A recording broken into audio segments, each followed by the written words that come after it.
Hello, my name is DanRobzProbz and welcome to the second full movie of me surviving on a super flat world with nothing but a bonus chest. And yeah, I've basically put a load of different parts together and turned this into a full movie, much like I already have done for the first 100 days. So this is technically the next 100 days.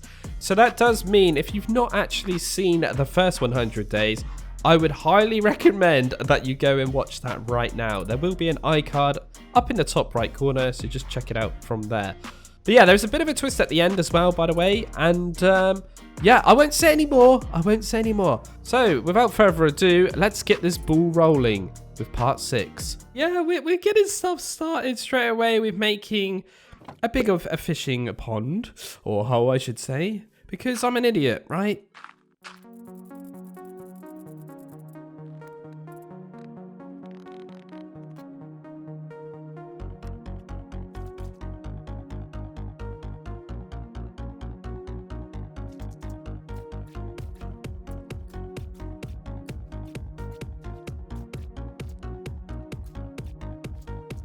So it does actually in fact turn out that you need a certain size of pool to fish in Jar Edition. I was not really aware of this.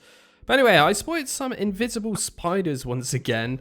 And yeah, I decided to take these out because I need string to obviously so-called craft more fishing rods, right? Because now I've just made a bigger pond. I thought this would be wise. But now I've just popped another comment on the screen, and this one is just suggesting that I should be putting a redstone torch with my backup pigs. Here you go, sir.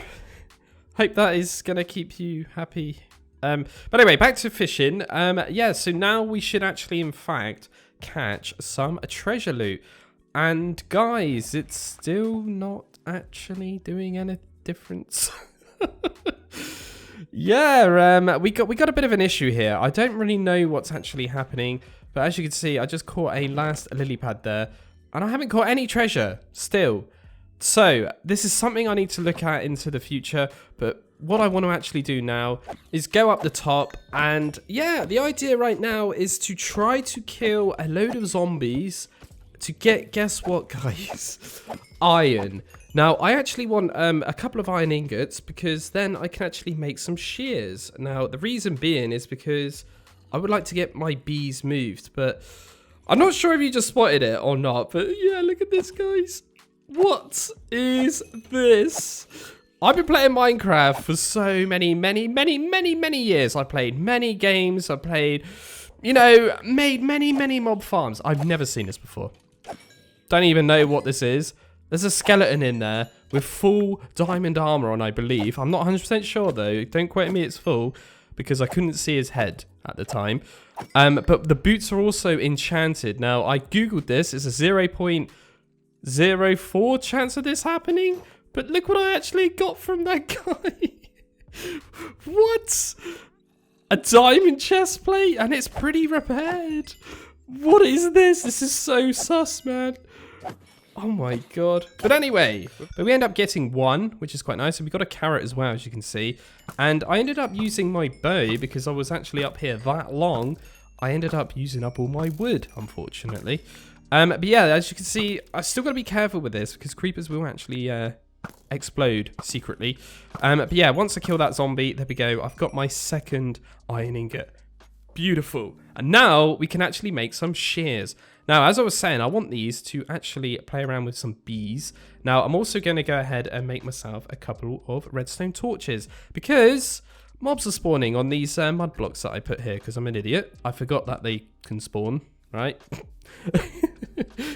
I'm getting so used to these grass paths, man. But yeah, let's test out this diamond armor on this Enderman when he actually punches me, or if he does. There we go. Okay, yeah. We are pretty protected now, aren't we? So yeah, I could be quite aggressive now if I want to. Now I've got this diamond chest plate. What is this? Oh god. But yeah, let's test out these shears.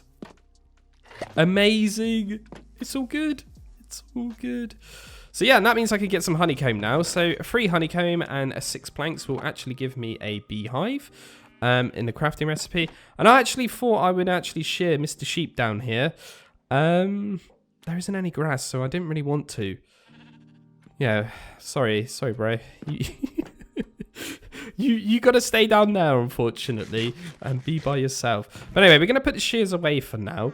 And hopefully now the bees are, like, not angry with me. Oh, no, they still are. Ouch! Yeah, that happened. What? Apparently bees can sting you through trapdoors. But yeah, this is why I'm kind of keeping the honey, by the way. If you don't know why, this is to cure poison. This is all for the future when hopefully I get a witch in a boat and stuff like that. Whenever she throws witches, you know, they always throw poison potions is what I'm trying to say. But yeah, unfortunately, this means I'm going to lose a bee now. It's lost its stinger. Look, you can't see it. I accidentally fed it a flower by mistake. I don't really want you to breed with nothing. So yeah, it's a bit of a bummer. Look, he's actually gone. So yeah, be warned if you are using trapdoors with bees, they somehow can sting you through it. I guess there is holes in it, so it's fine. But anyway, long story short, we've got ourselves a beautiful little beehive in my actual proper bee setup now. So it's not my temporary one. So yeah, the plan is to kind of expand this now as I can. And I decided to break this one. And the reason for that is because then these bees will want to go into this beehive. Otherwise, if I kept the other one, they would keep that one as their home, if you know what I mean. So yeah, I kind of had to do that. And now while I was waiting for some honey to actually be produced, I decided to do my farming chores as per usual. And I decided to actually put in some seagrass, yeah, using bone meal in my little makeshift fishing hole to try and make the water rise, because I think that's what the problem is. So something's not quite right with the water. But anyway, a couple of minutes gone past here, and yeah, we can actually start harvesting more. And look at this, we've actually got 3 beehives now, and a few baby bees and stuff like that, as you can see. So yeah, my bee setup is pretty much rocking, and I'm pretty happy with this. I don't think I'm gonna go with any more beehives than this. Again, honey bottles are pretty good, but they only do stack to 16s, unfortunately. So yeah, we're pretty much, you know, almost there with the whole honey situation.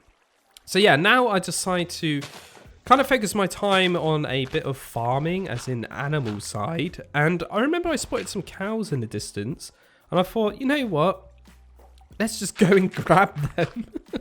We made some leads, right? And yeah, we can just lead these guys up pretty easily. And I'm going to just kind of breed these for no apparent reason. This isn't something I normally do in my normal Minecraft worlds. I don't really see the point. I mean, yes, cows are good for food, I guess, and leather, but I don't know. I'm just thinking in my head for the future of villagers, right? Books. That's what I'm thinking. Books are quite good to sell, really, in my opinion. But at this current stage, I don't have any sugarcane. But yeah, we're hunting around, looking for some mobs again. And the main one is, what I'm after, is some more spiders. To try to get some more fishing rods, right? And obviously, to make some leads. And yes, I cannot remember still what the actual lead recipe is. How many times have I crafted this thing? This is so weird, though, because I never craft it normally in Minecraft. Because you just get it from the Wandering Trader, but he's never turned up. But yeah, I decided to go all the way up to the top, grab all the bones I can, bring them back down, and we're going to make a load of bone blocks. Now, I'm going to use these for a build later. And there we go. We're making a beautiful little pen area for my cows. And I decided to actually put mud blocks around it. Just because I don't want to see dirt. It doesn't look very nice. And yeah, we end up putting our cows in there, which is quite nice.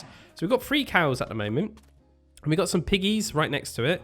And yeah, over time, I could just breed these things. And I decided to make some pink dye. What's this for, guys? What is this for? It's for our little sheep friend, of course. I thought, no, we can't have you white. We got to have you pink because you're like a super rare sheep, I think. And yeah, it started to rain. No thunder, I'm afraid. So that's fun. But we can utilize the rain to actually get faster, you know, fishing chances and better chances. And the rain has finally stopped, and let's see what we caught. Yeah, still no treasure, so there's definitely something very fishy going on about that. But anyway, it's day 110, and I decided to go for a bit of a run around to see if I can find some sheep, because I want to kind of try to get every wool color for some unknown reason. I don't know. I just feel like it'd be quite nice to have a nice color palette. I managed to find an extra cow, but I didn't find any sheep, unfortunately. So yeah, the cow has been introduced to the other cows, so we got a bit of a cow family going on here. But yeah, we can all breed all these guys up now, which is nice. I decided to go in the opposite direction to try and look for another sheep or some sort of life apart from slimes. Nothing. I don't know what's going on, guys. There doesn't seem to be any animals. Now, I got a feeling I know what's doing it, and I think it is my pigs. But anyway, I decided to make some boats here, and I've got myself a baby cow as a test subject. And I was a bit, I wasn't too sure if this was the thing or not, but I'm pretty sure because I play a lot of Bedrock, right? So don't shout at me in the comment section. But I'm pretty sure on Java, you don't take full damage from boats. Is that a thing? Yes, it is. And if you might have noticed there, the little baby cow was like, yes. It definitely is, Dan. So yeah, the plan is now to make my own kind of spawning a platform for passive mobs, because I don't know if the slimes are affecting it or if it's my pigs or what here. So I decided to just kind of make I'm going to call it a grass target.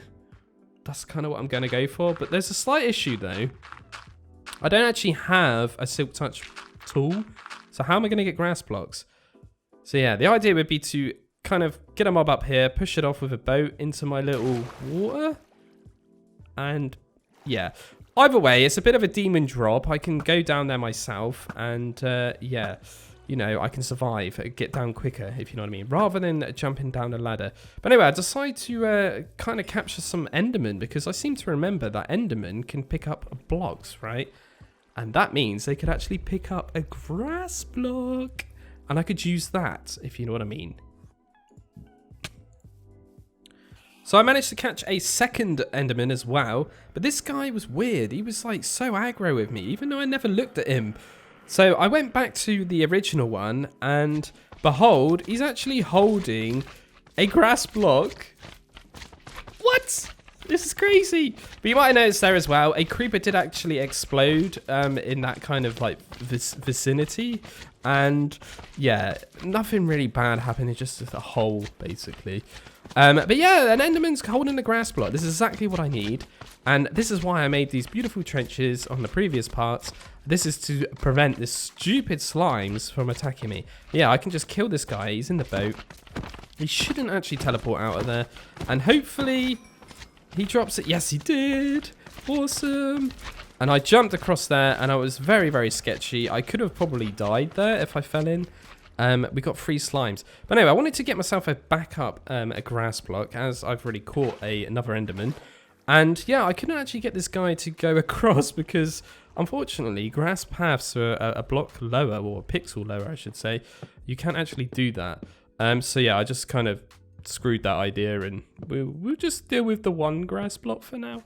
So yeah, we can just place this in, and hopefully this thing will spread. That's the kind of plan. And using all of the redstone I've pretty much got, I decided to make a load of redstone torches. Oh god, this is so weird. Using these as torches just feels weird in my opinion. But yeah, the idea would be to, at night time, hopefully that will help in, make the grass spread at night as well.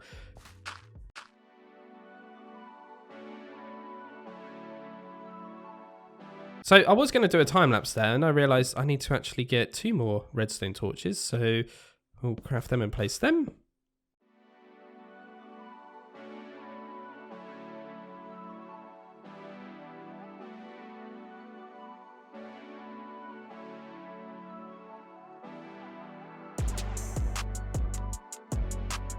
And then it started to rain, and yeah, I thought I would check my pigs. Still no thunder.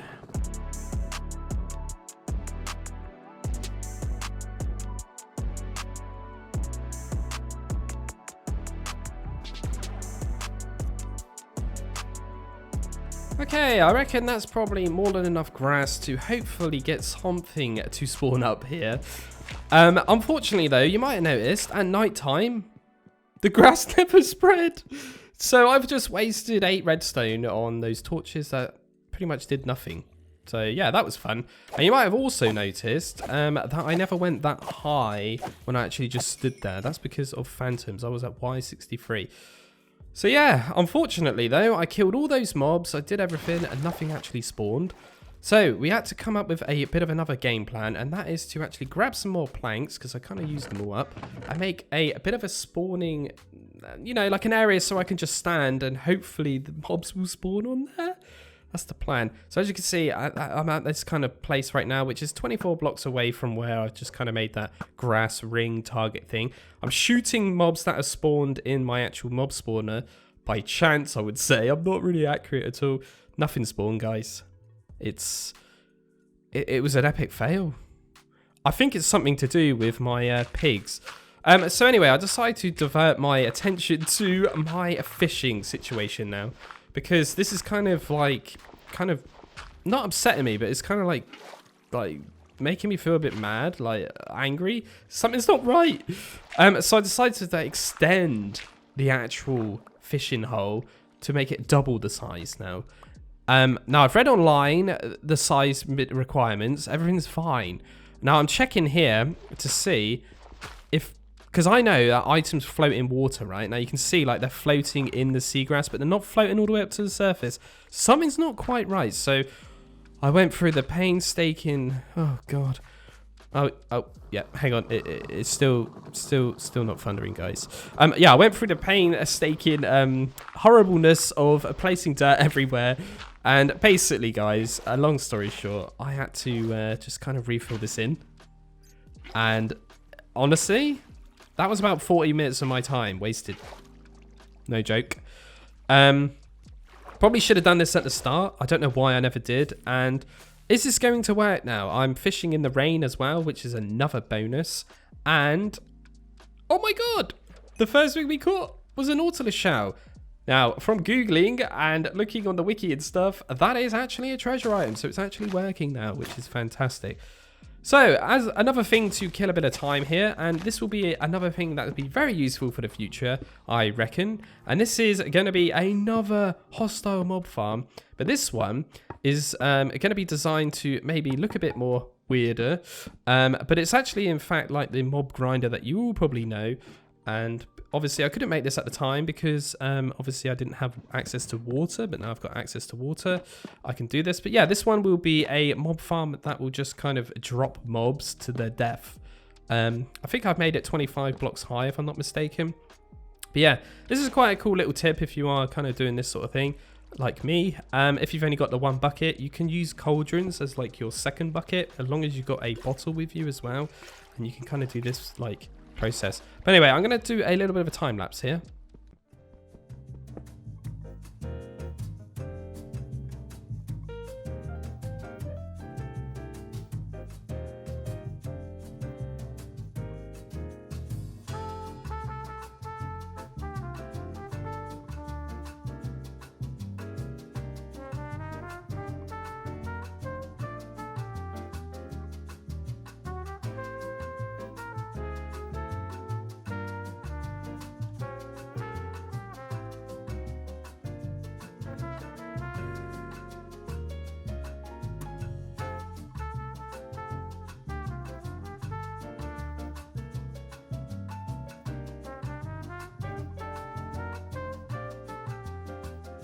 What does this thing actually look like? Oh my god, it actually looks like a sweet.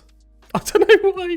It just reminds me of like a strawberry chocolate sweet. I don't know why. But yeah, it's a bit better than just being made out of dirt or cobblestone, right? As standard people would kind of make it. But yeah, I've basically filled it all in. It's pretty good. I'm pretty happy with this. I opted for a certain palette of color and stuff.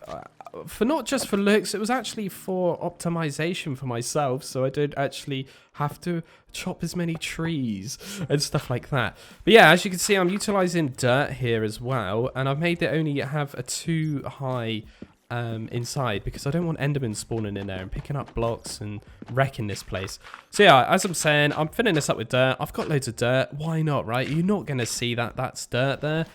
I only know that's dirt, and obviously you guys watching it. But yeah, I break this one to just check where the actual hole was, and I realized, oops, I made a bit of a boo-boo here.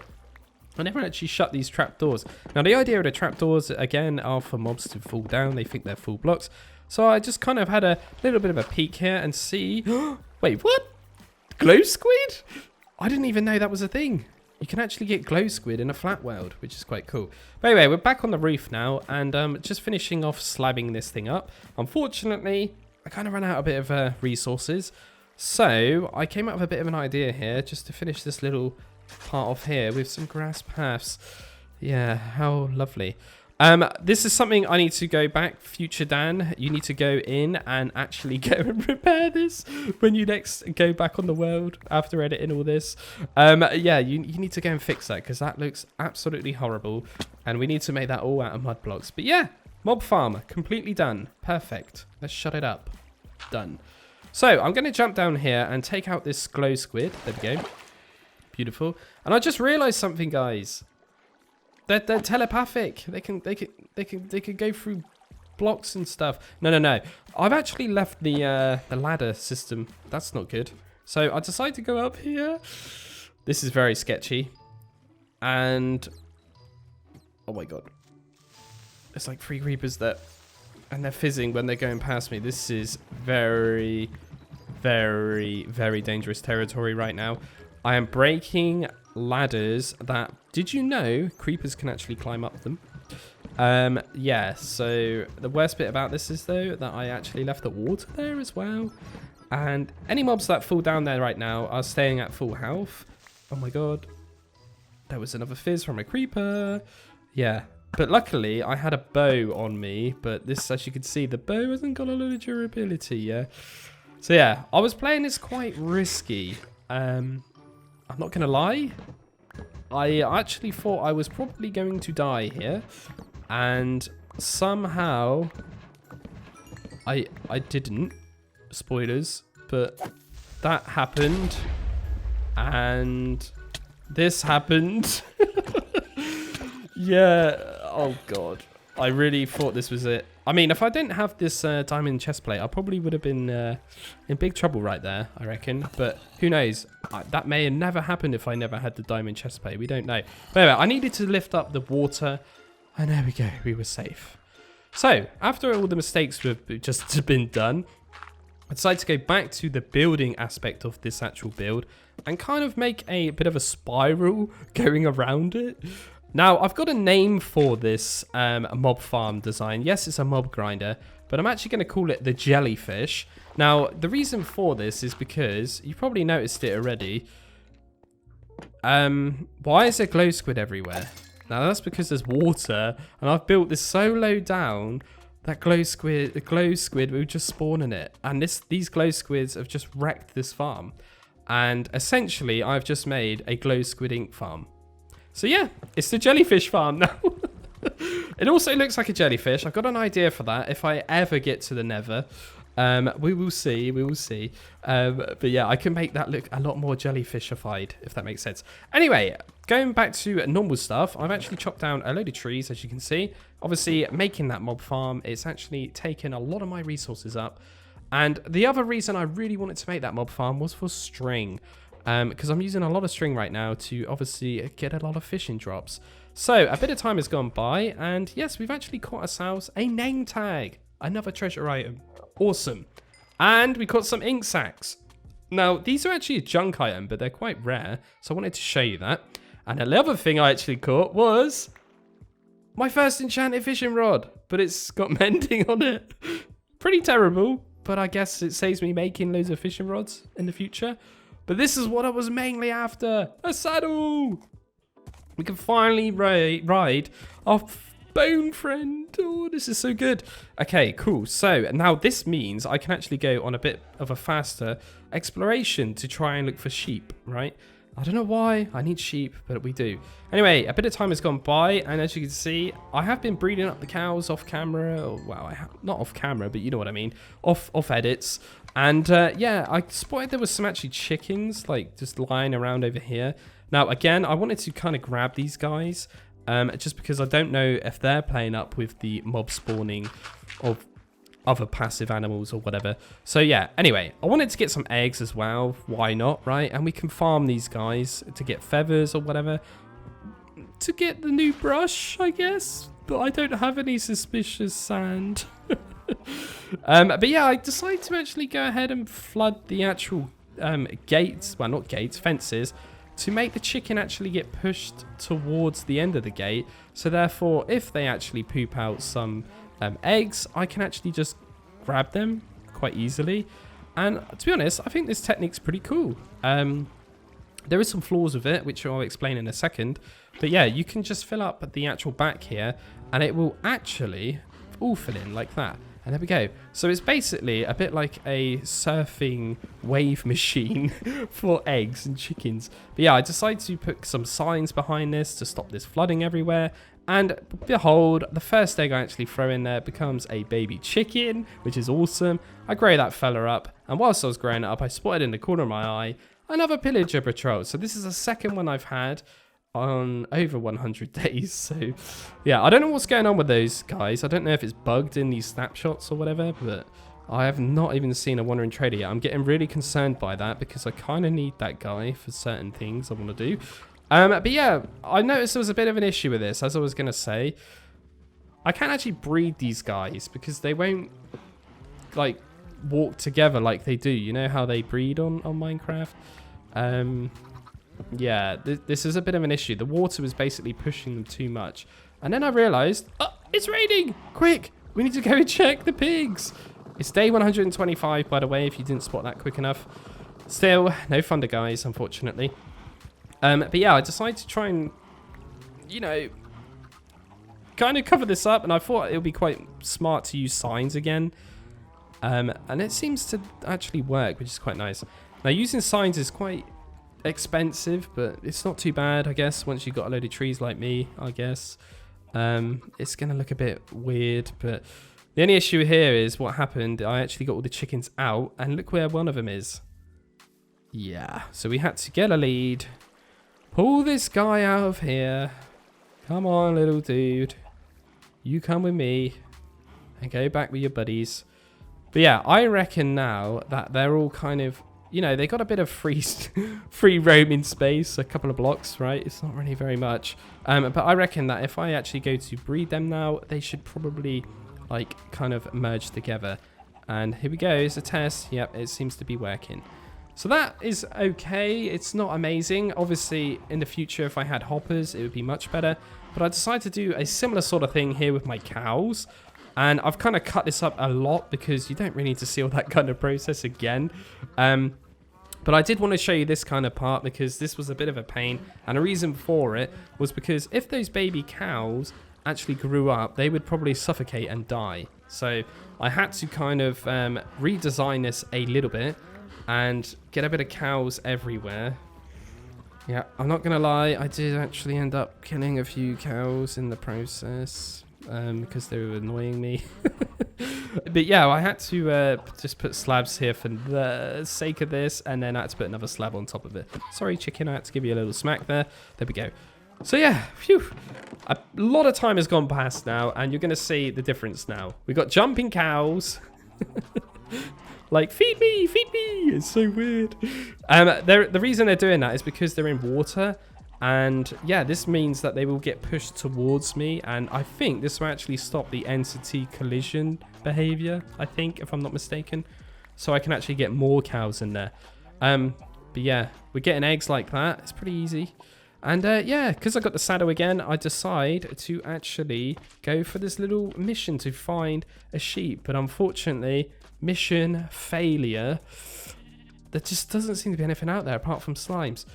And I thought maybe this like horse would like to eat some raw chicken that I got.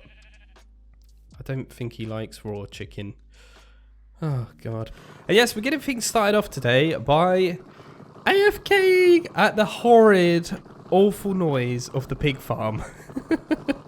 So yeah, I'm basically going to just do a little bit of a time lapse here to hopefully pray that some thunder might come out of nowhere. Yeah, we're going to time lapse this.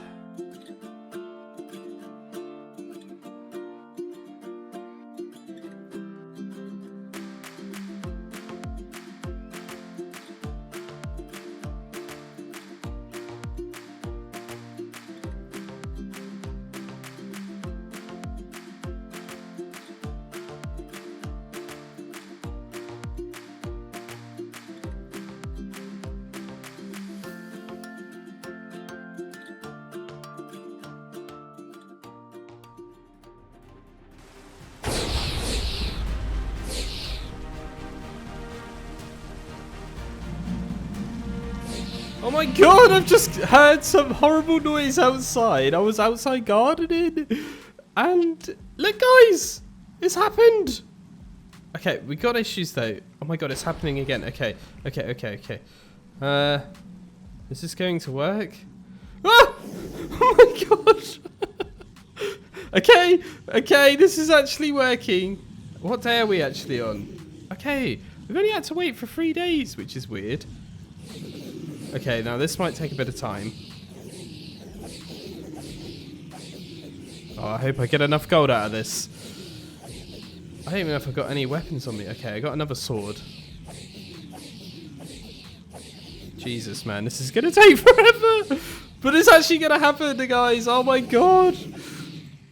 I was under the impression that maybe my... Oh, my God, I've just realised I've got the weather up so loud, haven't I? There we go. Let's turn that back down. There we go. Yeah, I just wanted to say here that a lot of you guys said in the comment section that this might not work. But it seems to have worked, so that's good. Okay. Oh my god. I'm so excited, man. Okay, there is a pork chop in there. Oh god, how much have we actually got? 64 plus 1 good. Not a lot. Getting a lot of XP. Okay, there's quite a bit of gold here. Oh my god, it's finished thundering now. Okay. I'm a bit scared. Okay, we got enough to make 1 apple. That's okay, that's a start. I guess that's not a massive issue. Okay, we got 1, 2, 3, 4. We got quite a few golden swords as well. Oh god, so we're gonna have to wait again for another thunderstorm. No. Oh god, so we got to breed all these pigs again. Okay, so what I'm actually gonna do is probably kill all these pigs off now. And yeah, well, we're going to try and get some sheep maybe. Let's sort this out so I can actually store these things away. Oh, I'm a bit disappointed, but at least we can make 1 villager. That's the next game plan. Oh my god, it's actually happened though. Jesus, man. This is taking a very long time since the last thunderstorm. Oh god, my plan has actually worked. Amazing. Excuse me, pig. Excuse me, pig. Thank you. Okay, let's go and do some things now. Yay! So now that's all done, we can actually start crafting our very first golden apple. Oh my god, this has been such a long time coming. I can't believe it. But yeah, I just quickly checked the actual day time to see how much time I've actually got until I can hopefully hunt down a witch. So I gathered up my honey bottles that I obviously been preparing. I harvest any crops that I can because obviously I need to make sure I've got a lot of bread on me. And yeah, I crafted up some more bread. As you can see, I got 51 now. I decided to kill the leftover pigs because I don't really need them anymore. Fingers crossed. And yeah, we start to go around my little moat with my actual skeleton horse, patching in any kind of dirt holes that have been left over from, you know, Enderman or anything like that, or you know, previous little encounters I've had, because I need to make sure that I can actually get a witch across. We don't even know where they're going to spawn. So yeah, I need to make sure. And I could actually spot something in the distance. And I realised what it was. Do you know what it is, guys? It's a wandering trader. It's the first ever wandering trader I've actually had. Now, this is totally got to do with the actual pigs. I'm sure of it. Okay?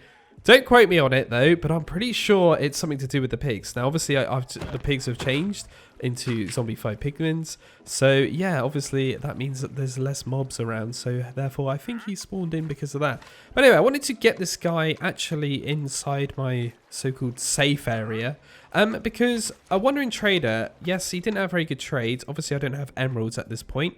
But yeah, I wanted him in because I can obviously try and get myself another bucket. As you can see, it's turned nighttime now, and he's actually had a swig of his invisibility potion.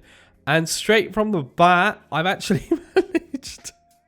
I don't know what's going on today. This is a crazy one. Yeah, we've actually managed to find a witch straight away. So I venture over there with my actual skeleton horse. Still need a name for that thing, by the way, guys. I still need a name for it. And yeah, I managed to make myself a safety little bridge for this witch. And she started throwing some slowness potions, some poison potions, and I actually got a spider mixed in with this encounter. The spiders seemed to just kind of leave me alone, which was quite nice. But yeah, I needed to come up with some sort of strategy to get this witch across. And I thought, I'll use the fishing rod. Now, I know it's quite powerful in Java Edition. And yeah, I was hooking the witch. And this seems to work pretty well, right? I mean, I gotta say, that was quite a big brain moment, but not a big brain moment with the poison aspect. Yes, if she managed to just one little harming potion snipe me, I would probably be dead, right? And this part would never be existing. I've also had to pay a bit of attention to skeletons as well. If I got sniped by a actual arrow, I would have GG'd it as well. But yeah, I managed to capture the witch, which is quite nice, in a boat, as you saw. And I made a bit of a structural dirt platform just to, in case a zombie villager, I was going to say zombified, but I guess it can be, a zombified villager. And yeah, unfortunately, I didn't actually encounter any in that night. Bit of a sad one, to be fair, because that would have been very nice. So I hook up my actual horse again, or lead him up, and yeah, I decide to shoot the witch, and I accidentally hit the boat, and I didn't know this was a thing, but boats actually break, so I had to quickly think of my feet, like, where are we going to put her now? So I decided to just put her underneath the pig, because if I end up catching a zombified villager, I can just, you know, stick him under there, and he won't burn if it does become daytime. So I managed to actually shoot her this time without actually breaking the boat. And the reason for that is just so that I know she won't despawn. I think that's a mechanic, if I'm not mistaken. Either way, it's just me. But yeah, I went up to the top to try and get myself a zombie villager from my mob farm. I managed to get myself an iron ingot. And yeah, that was pretty as exciting as that could be. Next night is approached and we're hunting now. I found another witch. Not really interested in that. Still haven't actually found a zombie villager yet. And then, behold, ready for this? I couldn't make this stuff up. A zombie villager. And it's actually a farmer as well. Exactly what I was after. So I've been thinking prior to this moment. Obviously, I realized it funded. I've been playing, and obviously thinking about what kind of villager I would actually want. And I've thought in my head, I need to go for a composter, I think, because I can get carrots and I can actually get potatoes stupidly easy, and this is going to make me a bit of money at the start, I think. But anyway, we got the villager up a little bit of a dirt staircase, as you can see, and I need to kind of block off the water that is actually pushing away, so he actually chases me. There we go. And yeah, we're going to kind of just lure him all the way over to a little bit of a boat while I think about what I'm actually going to do here. Because I've actually got to get this zombified villager now to actually turn into a villager by getting the witch to throw a weakness potion at it whilst giving it a golden apple without dying. So yeah, a bit of a challenge now. So I had to have a bit of a thing. And you might have saw there as well, I left in the actual clip that I actually threw a golden helmet, I was going to say, an apple then, at the actual villager to try and make him wear it. Unfortunately, because he was aggro at me, I don't think he would actually equip it, unfortunately. It doesn't really make sense, though, actually, when you think about it, because he's actually wearing a straw hat. So why does he burn in the day? I don't know. But anyway, you can see the day-night cycle is basically becoming sunrise, right? It's the morning. So this was perfect timing. And this is it, guys. We have got a witch and a zombie villager together, and I have the golden apple. So we're so close now. Oh, this is so exciting. But yeah, I wanted to make sure I didn't miss the actual Wandering Trader, so I give him 3 whacks of critical hit with my wooden sword, and on the 4th one, he should die if I crit hit him. So now we just need to wait for this guy to drink a milk potion, and then, well, not a potion, a milk bucket, sorry, to cure his potion effect. And yeah, I've only done this on Bedrock Edition, so yeah, bear with me, guys. I know what we need to do. We need to make sure the witches are at least you're in a 3 block radius of the actual witch for this to actually happen. But yeah, luckily I've got these beautiful honey bottles that I can actually cure the poison But yeah, we started to kind of jiggy around these guys using water, because obviously they're in boats and stuff. I managed to get the villager to be pushed right up to the witch, but because the villager is kind of obstructing the witch's view, she wouldn't like throw potions at me as often. So yeah, this setup was okay, but it wasn't quite right. And obviously I've encased it all with dirt so we don't get any accidents happen. So yeah, I managed to break him out of the boat. And then I could actually move him across to another boat. And the reason for this was to get him away from the witch. Because as I just mentioned, he was a bit too close to the actual witch. So she couldn't actually throw potions properly.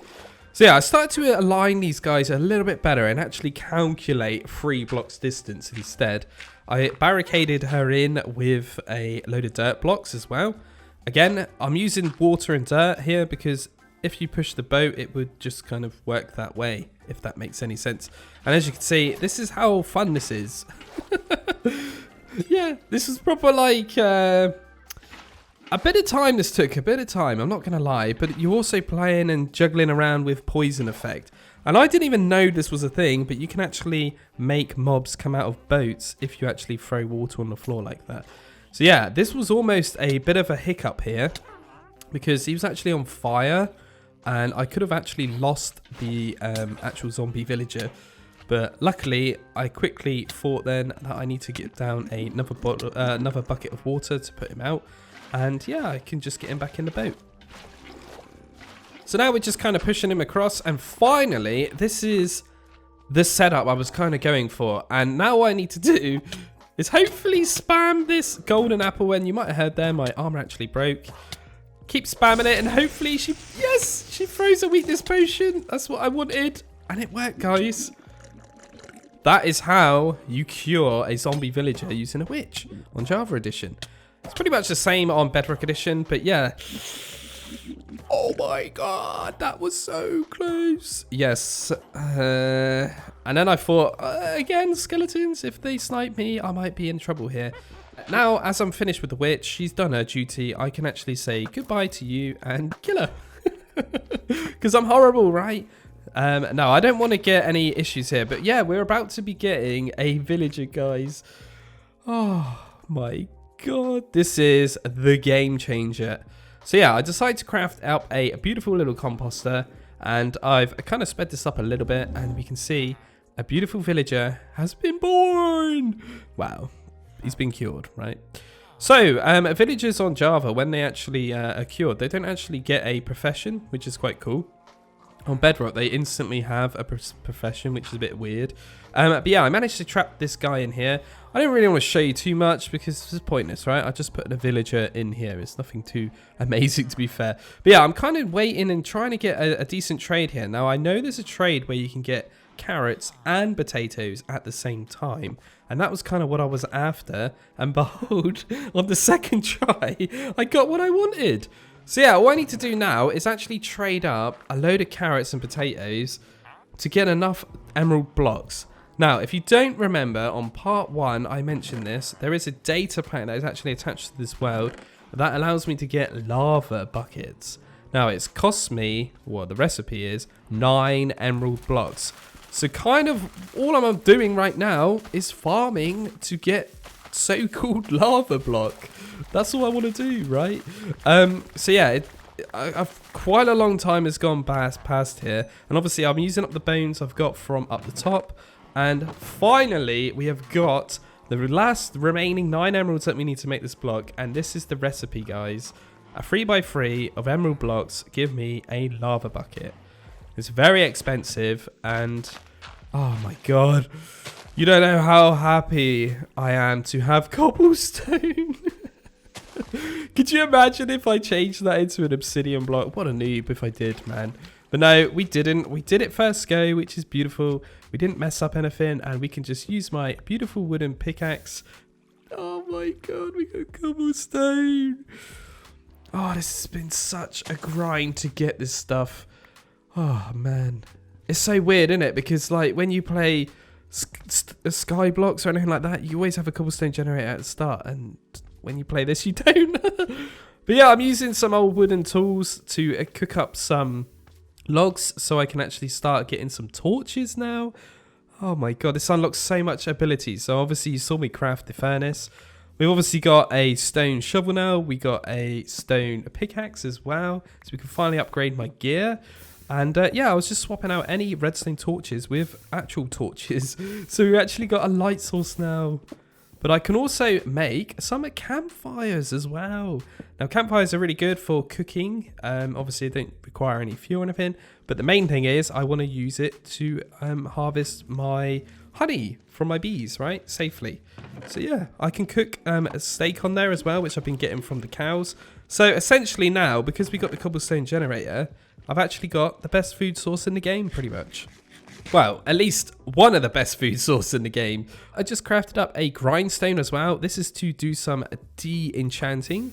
And I made 9 furnaces. Now, why have I made 9 furnaces? Now, this is actually a good setup if you have been grinding away on a mob farm for hours on end, like I have, trying to get iron. You end up with a lot of junk, like leather armor, golden armor, and iron armor. And obviously, bows as well. So I thought in my head that I would set up some sort of like easier system for me to smelt all this for free. Now the idea is that I'm going to use bows for the fuel and then cook up all of this.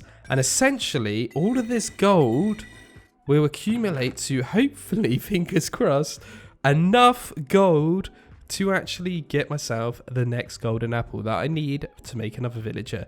So yeah, this is kind of what I do for a bit.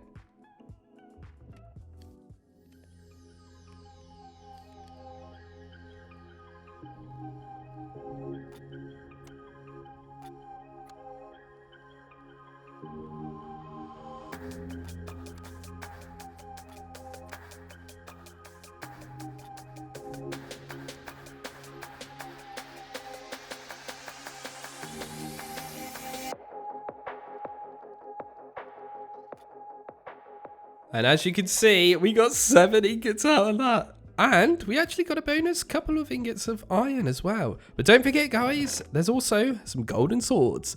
So yeah, I can smelt up the golden swords as well. And how much am I actually going to end up with? This is the question. 14, which is pretty good, right? So that means we've got enough, guys, which is awesome. So yeah, I can actually craft up another golden apple now. And I don't need to get more pigs. I don't need to quickly get to the nether. That's what I was thinking in my head. I forgot, in honest, I actually genuinely forgot I had all that crazy armor shop upstairs. But yeah, I could just use that to get the golden apple. Easy, because obviously I got access to furnaces.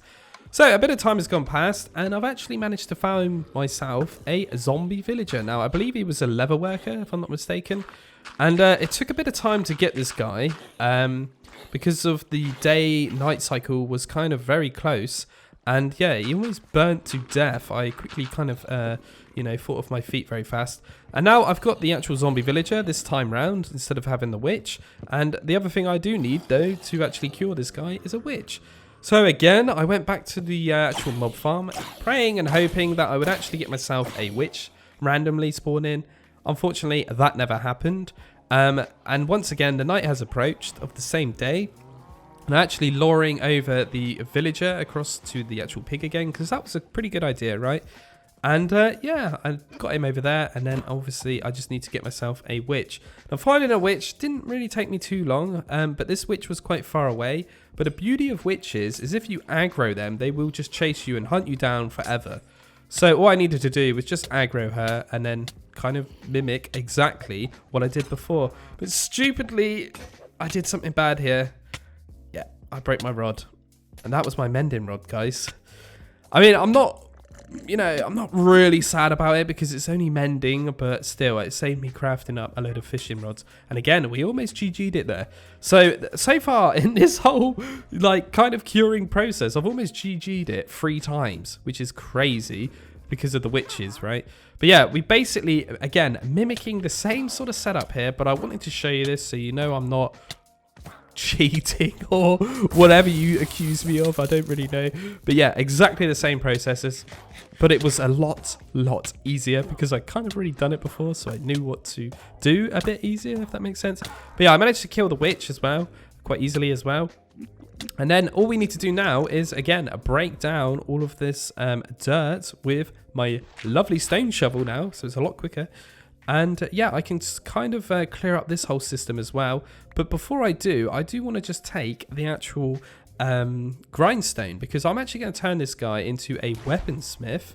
Now, it's probably not the brightest villager to go for, in my opinion, but there is a reason for it. Now, what I was kind of after was either a looting sword or just a better sword, but I was mainly after an axe.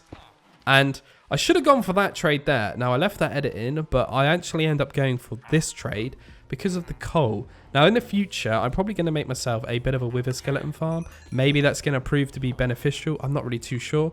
But the main reason I went for a weaponsmith, again, is for the axes. So I can smelt down the axes and get myself some iron. But look at this trade. This is the important trade. The iron for an emerald.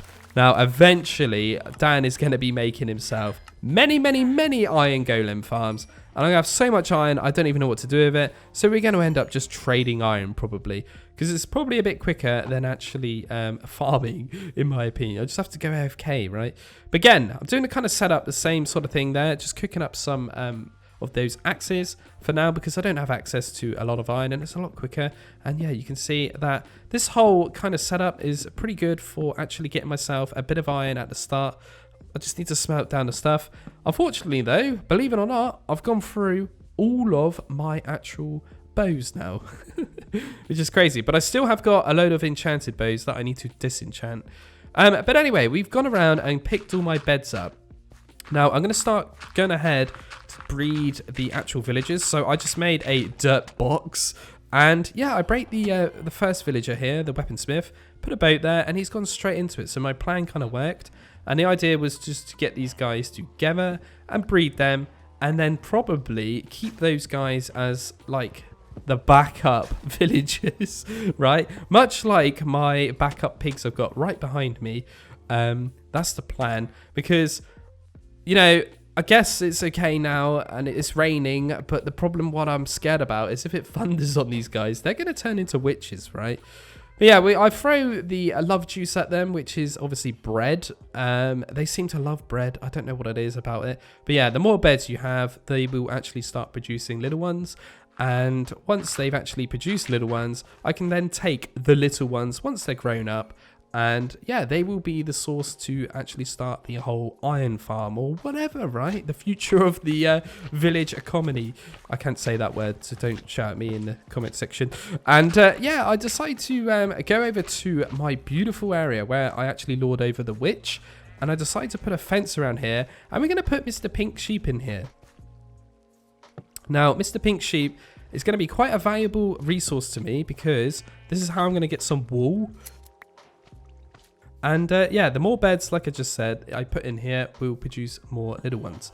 So yeah, that's kind of my setup right now. I just need to do a lot of breeding and a lot of waiting and shearing. We're getting things started off straight away. We're planting some cherry saplings and growing them, because I need some wood for the build I want to actually do today. And I also need some leaves as well.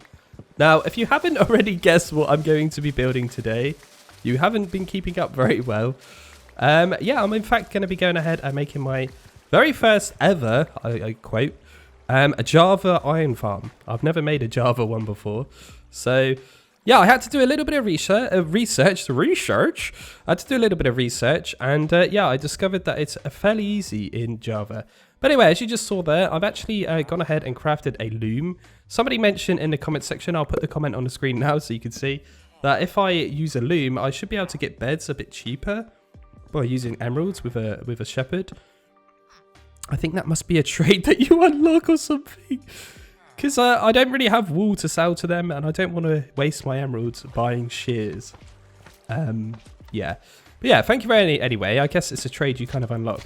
But anyway, what I need to do is kind of transfer some villagers away from my actual dirt kind of villager breeding structure thing.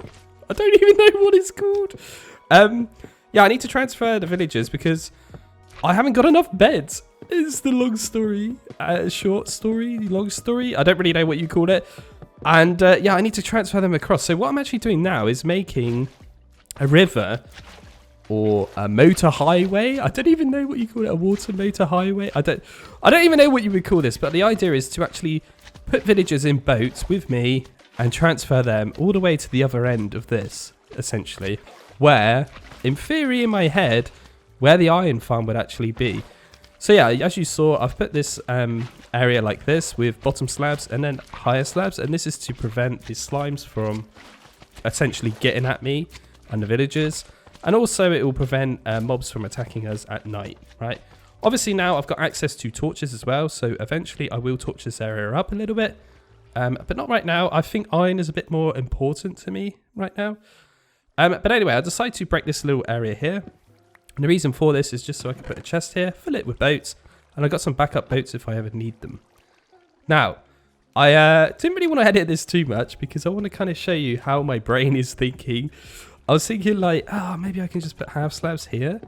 And then if I break these pressure plates, the water will just flow across, right? Because I need to connect these two kind of rivers up now.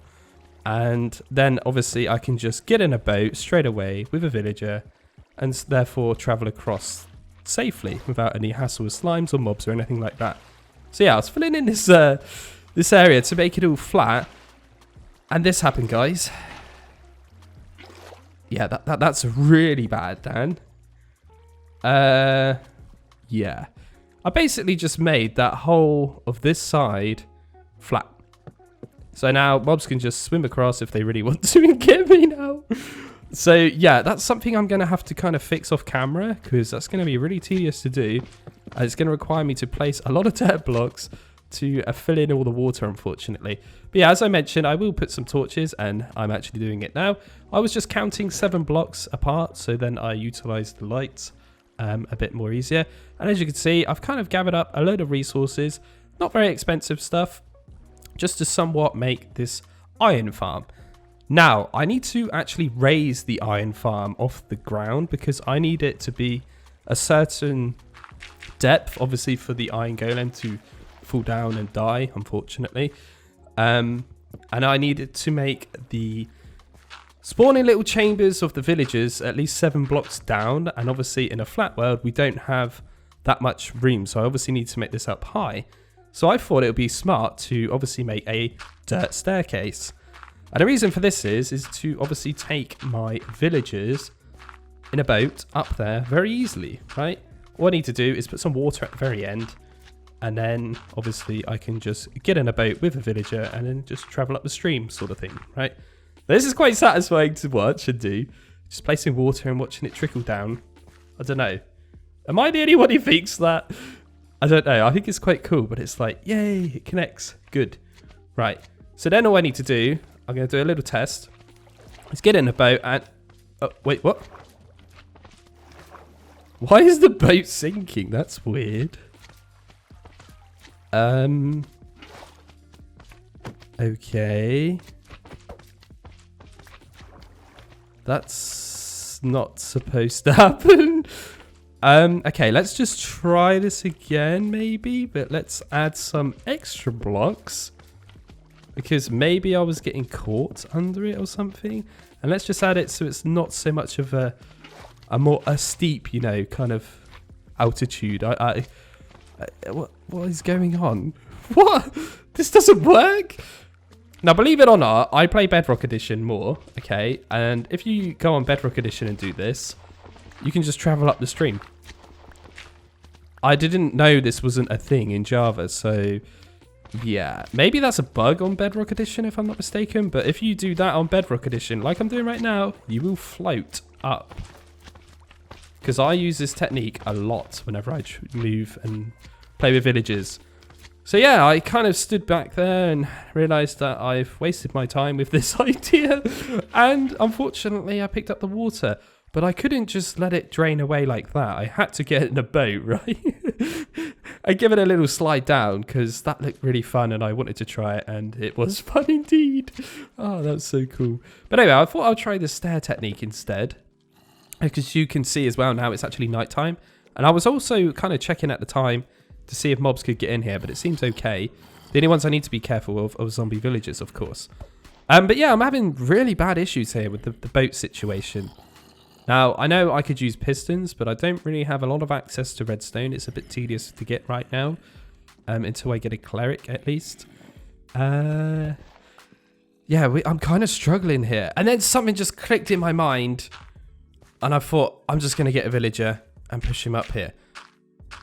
So I went back to base, got a villager in a boat.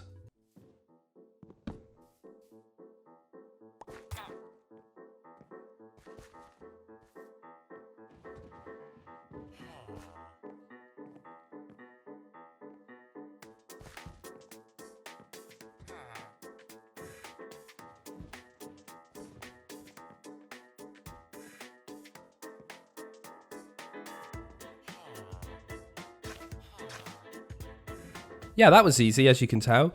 And yeah, I obviously just kind of, I don't even know what you would call this, sailed him across the dirt path, right? And yeah, I tried to get a second one as well. He wasn't too much of a pain, but I did manage to kind of get him in the boat quite easily because of the other one I experienced. Now, the only way I could think of getting these guys in there was actually smacking them in there, unfortunately. But yeah, stupidly, I smacked him with an actual iron axe, so I wasn't really thinking right. I was a bit, you know, a bit grumpy. Not grumpy, but a bit, like, sad that this didn't work. And, oh, God. Villagers, man. Yay, I forgot they can kind of jump and climb and go really fast as well. So, yeah, I barricaded it up even more. And then the same thing happened again, unfortunately. And, yes, of course, he jumped over. Oh, God. And I'm not going to lie, when you get these guys over there with a lot of slimes everywhere, it's a right pain because you are trying your hardest to get this guy in a boat, and then these little slimes will jump inside the boat as well. So yeah, it's a bit of a pain. But anyway, we got this guy here, and I kind of got stuck on the boat. It was very weird. I don't know if you spotted that there. But yeah, here we go. So we're going to actually try and push this guy up this lovely staircase that I've created, all barricaded up. Beautiful. So yeah, this is going to take me a very, very long time. And then I just thought in my head of something amazing. And it couldn't have been any more better timing than this. Yeah, I don't know why I never thought of this straight away. I should have. But as you can see, I've just realized something I can do. I can switch out this boat that I've got up the top here for 2 beds, because it's actually becoming nighttime. And I'm pretty certain if I look now, yes, there we go. I can see the villager has particles. That means they are linked up to those beds because I broke those beds from over the other side, which were theirs previously. And they should go to sleep. Oh my God, it works.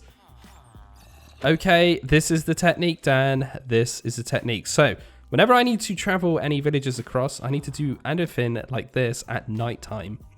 Obviously, as well, on Bedrock Edition, something else which makes this a lot more easier is that we can lead beds as well. But yeah, I was over the moon. I did it. I got them up there. I should have just done that before. But yeah, I can break the beds and push the kind of boat into them a little bit, and they will actually both be safe and sound stuck in this boat now until I go ahead and build the actual iron farm. So I needed to make this a 9 by 9 little area, and yeah, I needed to put these blocks on the corners here because I wanted to surround this in leaves. Now leaves will prevent mobs from spawning on top of them, as well as the golem. So this will be the area where the golem will actually hopefully spawn. And yeah, obviously I can remove those dirt blocks, and they were like placeholders anyway. And yeah, I can actually just start putting in the water.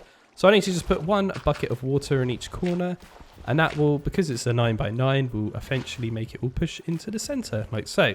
So I can hollow this middle bit out now as well, and this will be where, like I said, the golem will spawn, and then essentially the golem will fall down this little 3 by 3 hole, and then this is the actual killing chamber, and I will just chuck some lava there with some signs and put some fences down. Pretty basic stuff. This is not really difficult to understand. Like if you've played and made mob farms and stuff before, this is pretty easy. The only part that I didn't really understand was this part. So I've got to make sure that this is 7 blocks down. Okay. Now this is why I've kind of built this in the sky. Well, he says in the sky. It's only 20 blocks higher than the actual floor. But yeah, I need to make sure that this is 7 blocks down. And then I need to put 3 beds down here. And believe it or not, for Java Edition, you only need 3 villagers and a zombie to get iron golems. Now, as a Bedrock player, that is laughable how easy it is to make an iron golem farm. Now, from my understanding, I can actually make this even more better by making multiple of these kind of little chambers. But yeah, 3 beds have been placed in. And then I just need to put some half slabs like this so the villagers and zombie can actually get at one another, but they need to be able to see each other. So yeah, that's all pretty much done. As you can see, I've kind of covered up one side of it, and that is the side where the zombie would be. And now this side is obviously where the villagers would be, but I needed to get these guys to actually get into the bed, right? But I'm also missing another villager, so I need to get these guys to breed. But I kind of thought I'll just try the same technique I did earlier because it was becoming nighttime. It was perfect timing. And look, guys, it actually works. Now, I played that pretty risky, I'm not going to lie, because if one of them fell off, that would have probably killed him, I think, if I'm not mistaken. Anyway, these guys are like suckers for bread. I don't know what's wrong with them with bread, but that actually woke him up. That's so weird, right? I mean, if you were asleep and you got thrown a loaf of bread, would you wake up? Probably not. But anyway, I managed to get him to breed, and yeah, they created a little one, which is good. Now, I need to make sure that that guy is actually fully grown, if I'm not mistaken. And then, obviously, I just need to get a zombie on the other side with a little boat.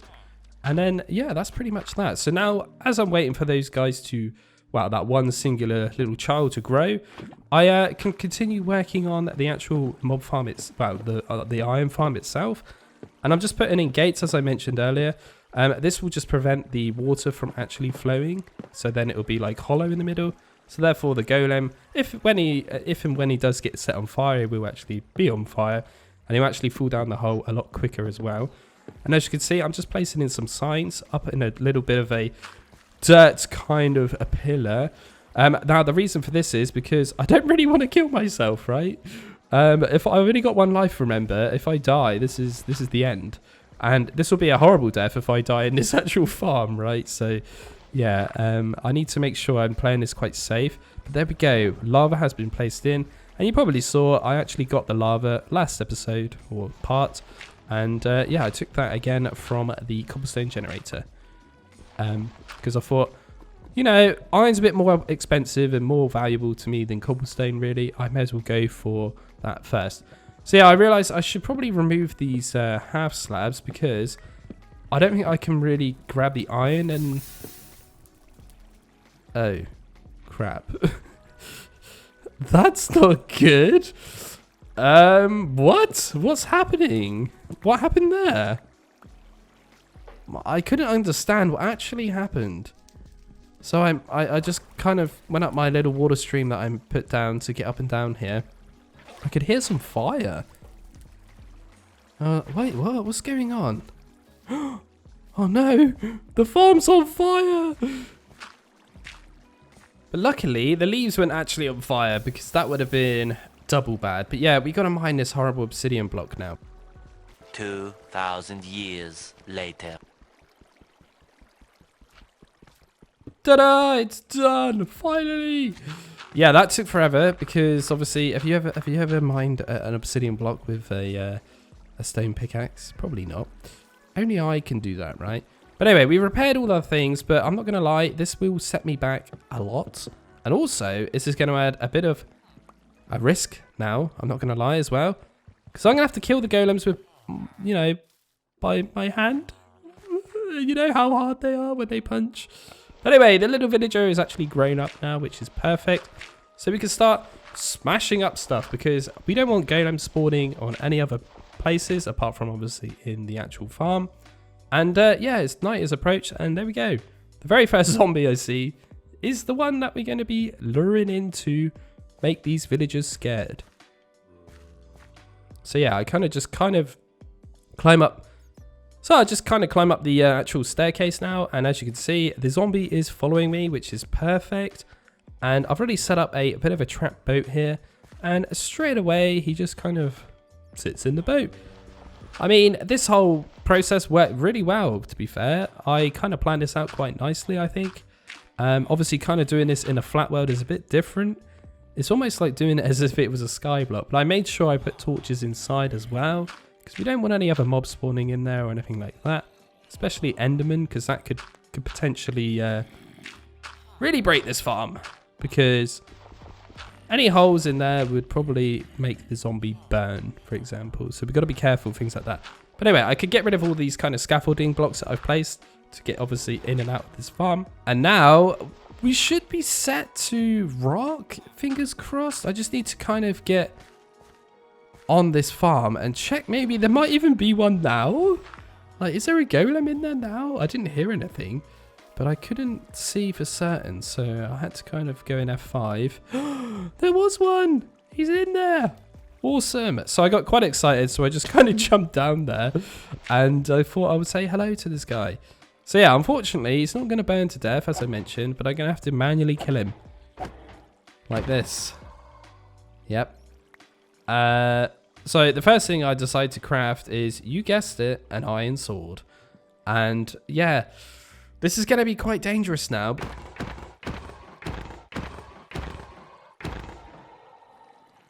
But anyway, you saw a little bit of a montage there. That was me actually chopping up a load of golems, because I wanted to go ahead and make something very, very, very, very expensive straight away, and that is an anvil.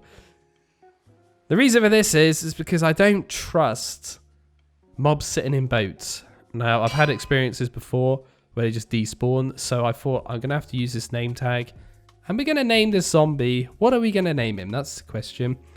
You shall see. So I decided to go back to the farm. Obviously, a bit of time has gone by now, and he's still actually there, which is a good sign. But anyway, here we go. His name is James. Hello, James the zombie. Oh, God. What an original name, right?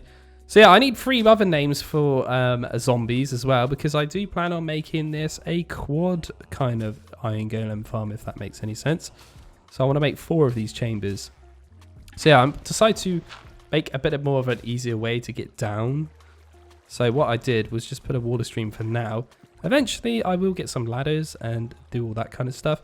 But yeah, we got some more iron to get. Now, iron is a bit more easier for me to get than actually farming crops, probably. If you think about it. It's a bit weird to say that, but it is technically, because I don't need to kill any mobs or anything.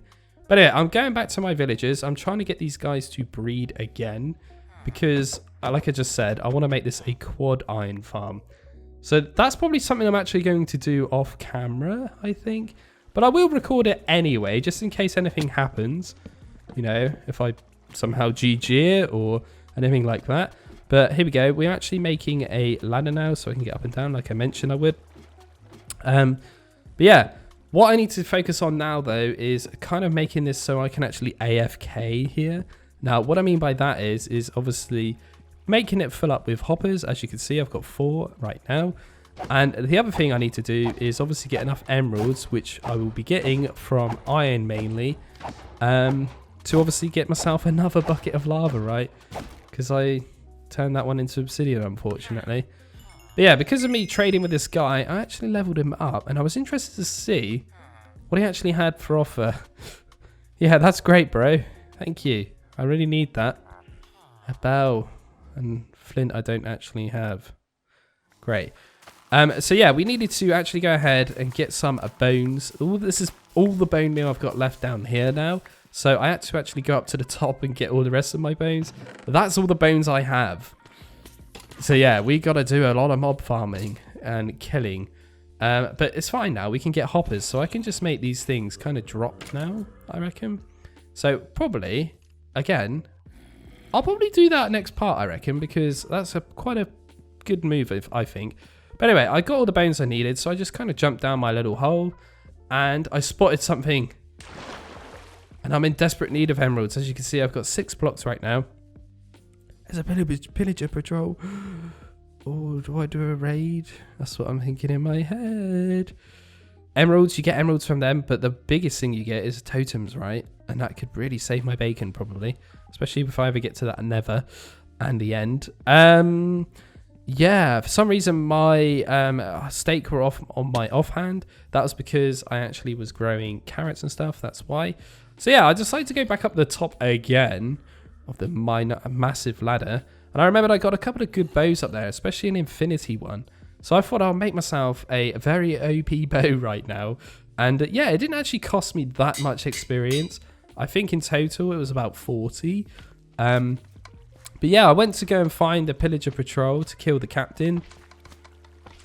They were no more, guys. They disappeared. No. Oh, it's always like that, isn't it? The time I kind of wanted them. Oh, God. But yeah, the idea was to have a raid then. And then I don't even know if I would have even been successful. I don't even know. So yeah, unfortunately, obviously I went to go and get the bones. So yeah. A long story short, we've ended up getting enough emeralds now to finally make another lava bucket. Thank God. So now I can actually semi-automate this. I haven't got quite enough, you know, hoppers right now. I need to get some more. But yeah, we can get that quite easily. And I've decided to go back to this guy, get some more emeralds. Because look what he's got for sale. He's got a nice, juicy little diamond axe there. So I actually didn't even realize I've actually leveled this guy up that much. He's an expert level, but I didn't even realize. Now I didn't even see the scroll bar, but there's actually a diamond sword as well. Not the greatest enchantment, but I'll take it, right? That's a diamond sword, man. Ah, God. But yeah, a bit of time has gone by. We've actually placed down the lava now. And again, I wanted to show you this just so then you know I didn't actually fall in and die. But yeah, there's a slight issue though. I'm not hearing the golem burn. Now, I think he's actually too low, sorry. So he needs to be a bit higher to actually touch the lava, so he actually burns. So yeah, I kind of had to smash this up and hopefully pray that there wasn't going to be a golem at the time spawning in while I'm kind of adjusting this. So yeah, I had to have a little bit of a think here, like, no. We need to remove this chest. We need to make it up one higher. Oh no, there's one spawned in. That's what I was afraid of. So yeah. Okay, we're going to have to deal with this guy because it's not quite high enough, is it? So let's give him a little smack with my new shiny sword. And that happened, guys. What? He smacked me. I genuinely thought if one of them smacked me, I would have died. But that kind of solved that out of my brain. I realized that no. Maybe I am quite tough with this armor. But I'm pretty sure he broke my pants, if I'm not mistaken. Or maybe I got them broken before. I'm not really too sure. But yeah, we've kind of raised this up by one, which is nice. And there we go. I've just placed in the last 2 hoppers. And this is it, guys. It's fully automatic. Now, it's stupidly slow. Okay. But I don't care. That's perfect. I don't need to kill them anymore. I'm a bit more safer. Obviously, we're getting poppies as well, which I can compost down. Probably not the most viable thing. But anyway, I spotted a couple of zombies down here. Now, one of them was wearing full golden armor, but I somehow got my crafting table. I don't know how he's got a crafting table. Where has he got this crafting table from? I have no idea. But yeah, he's got a crafting table. I must have dropped it somehow. I don't even remember that. Maybe when I broke the stuff, it just fell off. But yeah, I was really intrigued in this zombie because he was wearing armor, so I could obviously use him for the actual next kind of chamber. But yeah, one trader spawned in. He actually was selling some dark oak and pickles and brown dye. Now, I was quite interested in all those items because I don't actually think I can get cocoa beans, if I'm not mistaken. Now, I know you can in Bedrock Edition. The one in Trader will actually sell cocoa beans sometimes, but I don't think it's a thing in Java if I'm looking into it. But yeah, I was doing some trading and this zombie kind of crept up on me. Not really too much of an issue though. I'm quite geared out now, so it's not really going to wreck me. I planted my actual sea pickle that I just purchased, and I went back with some more emeralds, obviously waiting at AFK at the iron farm to get emeralds. And I obviously got 4 of these beautiful dark oak. Now, dark oak is my favorite wood type in this game. Now, second now is obviously cherry. because I've just turned into a cherry lover now. I don't know what it is about that. But yeah, I wanted to keep this clip in as well. I've never noticed that before, but zombies actually take durability on their helmet in the sunlight. Did you know that? Because I definitely did not know that. So yeah, his helmet just broke because he's sat in the sunlight, right? So yeah, I had to kind of put him under there, but we were going to use you later. But anyway, let's do a little bit of an AFK session, and we're on day 154.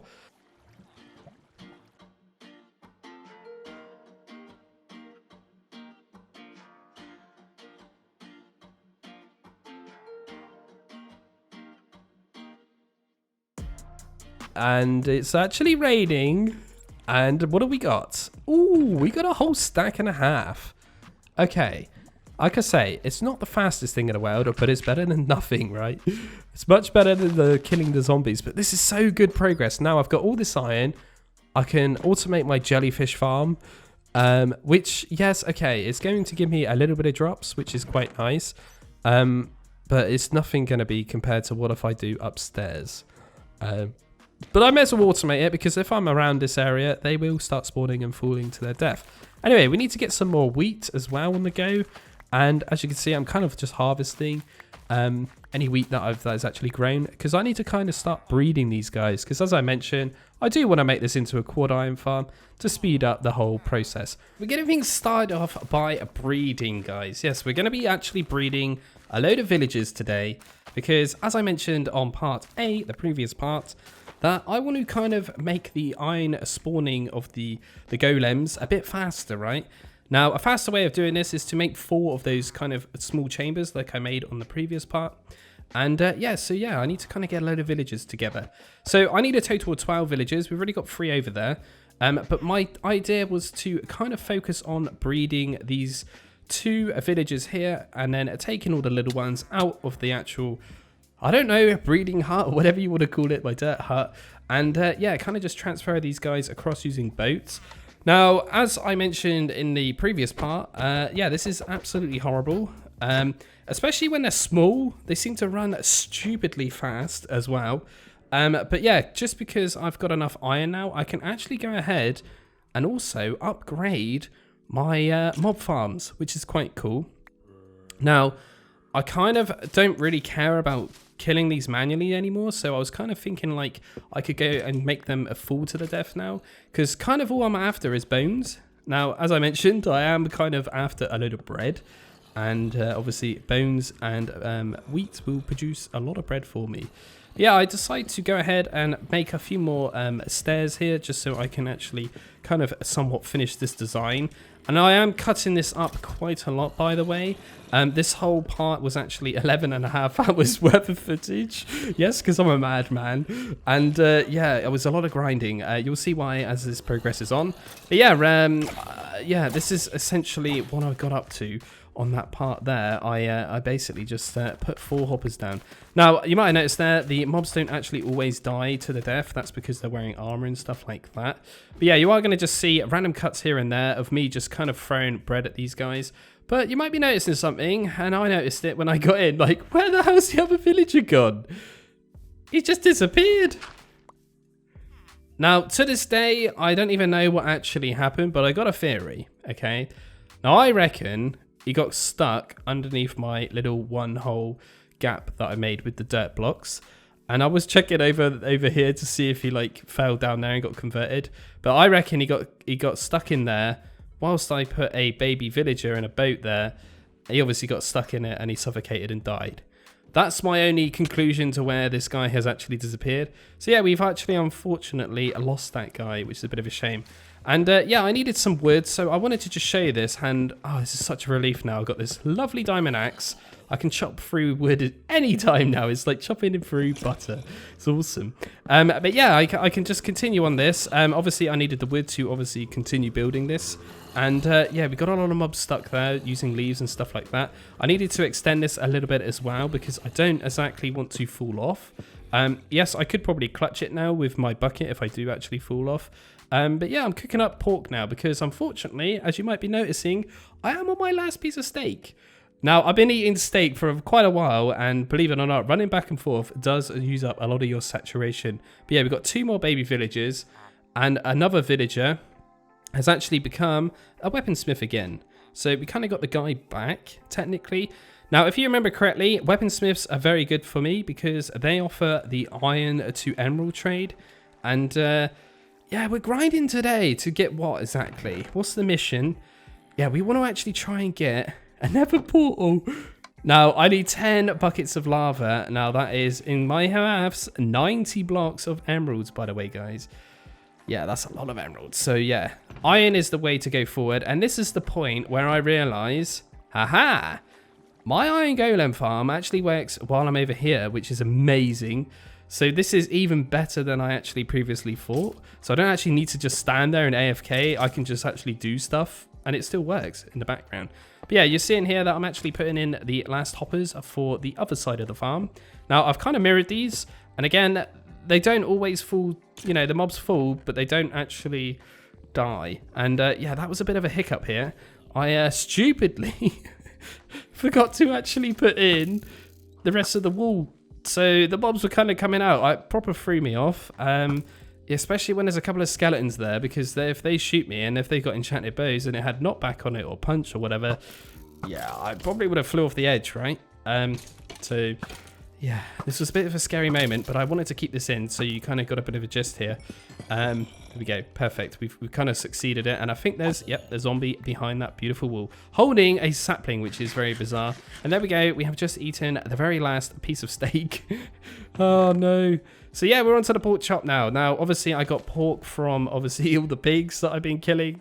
Sorry, piggies. But yeah, you were turned into gold basically. But we also got a couple of pork chops in the run of that. But yeah, you can see here, like I was saying earlier, the mobs will kind of sometimes die, but they just will survive if they've got armor. Yeah, we're just kind of flowing around, and as you can see, I am still shearing this sheep, the singular sheep, and we're getting iron golem spawning now. Now, on Java Edition, I believe, I've been reading up a little bit about iron golems and stuff, how they spawn.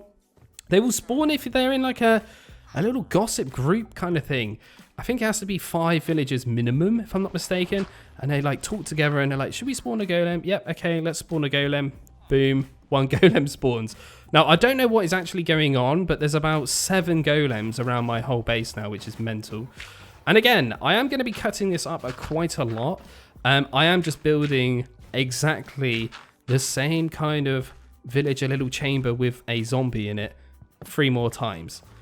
And yeah, I just want to show you bits and bobs here of like how I'm actually doing this. Now, this is for 2 reasons, because I want people to believe that I've actually done it, because I know what a lot of you are like, right? You're probably going to think I've cheated this somehow, and I would never do that, guys. There would be no point in me even playing this if I was going to cheat and do anything like that. So this is why I'm keeping all this footage in. Yes, it's a bit repetitive, I know. But again, I want you guys to know that I actually done this, okay? But yeah, we're kind of using the same kind of strategy I did, well, I figured out myself, was using nighttime as my advantage to obviously get the villagers to travel up and down this lovely dirt staircase that I made. But yeah, we got another chamber set up here. We have actually made another one as well, but I don't quite have enough beds right now. So yeah, we can only afford to actually do this side over here. But again, I realized something weird about Java. Now, this is totally not a thing on Bedrock Edition, sorry. Is that you have to place a bed from the bottom? I find that very strange. To me, the head of the bed makes more sense. I think that's what it is on Bedrock, because I was getting very confused there. Like when I was placing that, I couldn't believe it. But yeah, same sort of process here. He's going to follow to go to sleep, and then he's going to realize, oh, hang on a minute, there's a zombie here. Ah, I'm scared. Because that's what they do, and that's what makes them spawn in the golems. So yeah, that is the actual last villager there. So we got another chamber kind of set up here, which is really, really nice. And yeah, it's basically a bit of a rinse and repeat at the start. Now, you're very lucky, you guys, because you get to watch this quite fast and it will cut up and stuff. But Jesus, man, doing this was a nightmare, as you can probably imagine. Working with villagers is a right pain. But yeah, this actually happened. Yeah. That was very scary, guys. I was on half a heart. If that slime randomly came near me and smacked me, I would be dead. This would never exist, this part. So yeah, that was a stupidly close call. But I was checking the moon there to see if it was nighttime or not, and we can hear golems burning in the background. Oh, this is so good. I was doing some testing. It's day 163, as you can see. And to see if these golems were spawning at better rates. Yeah, I would say they kind of are. And then I thought, oh, it's raining. Let's do a bit of fishing because we're going to need some name tags. And then it started thundering. I completely forgot I had all these lightning rods in my pig, right? So I went in there and I grabbed them. And I thought, where can I stick these? And have you spotted where I stuck them? The most stupidest place in the world.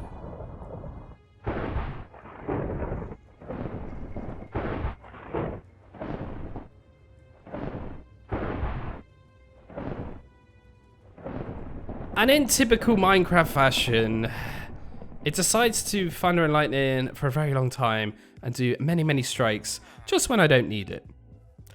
But anyway, that's all over. I decided to get myself a fisherman because obviously I've been fishing quite a bit and I've got a lot of cod and salmon, and I thought I could probably sell that with that guy. And I was also interested to see what fishing rod he would actually offer me, because obviously they can offer enchanted rods as well. So yeah, unfortunately I had to buy cooked cod.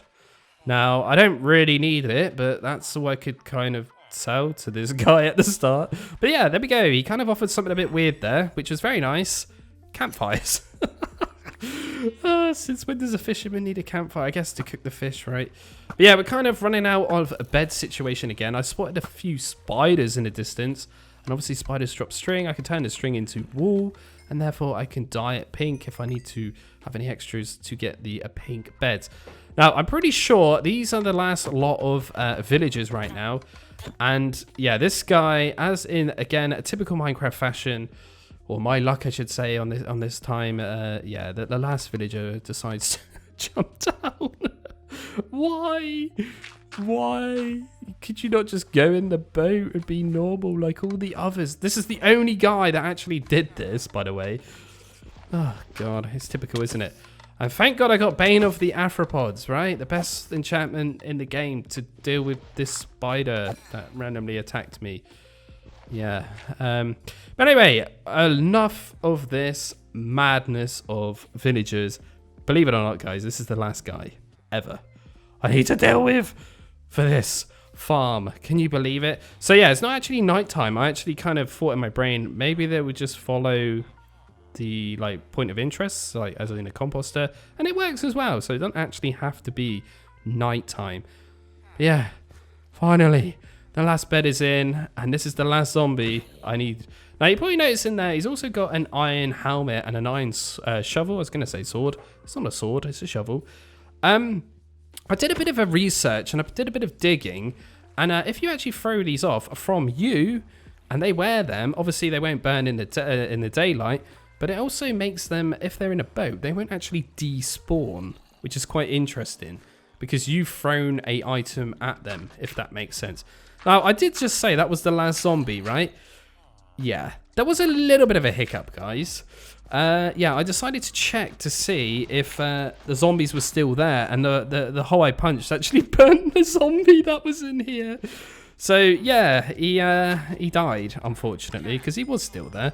So yeah, I had to kind of replace him, but I've replaced him with a better zombie, if you know what I mean.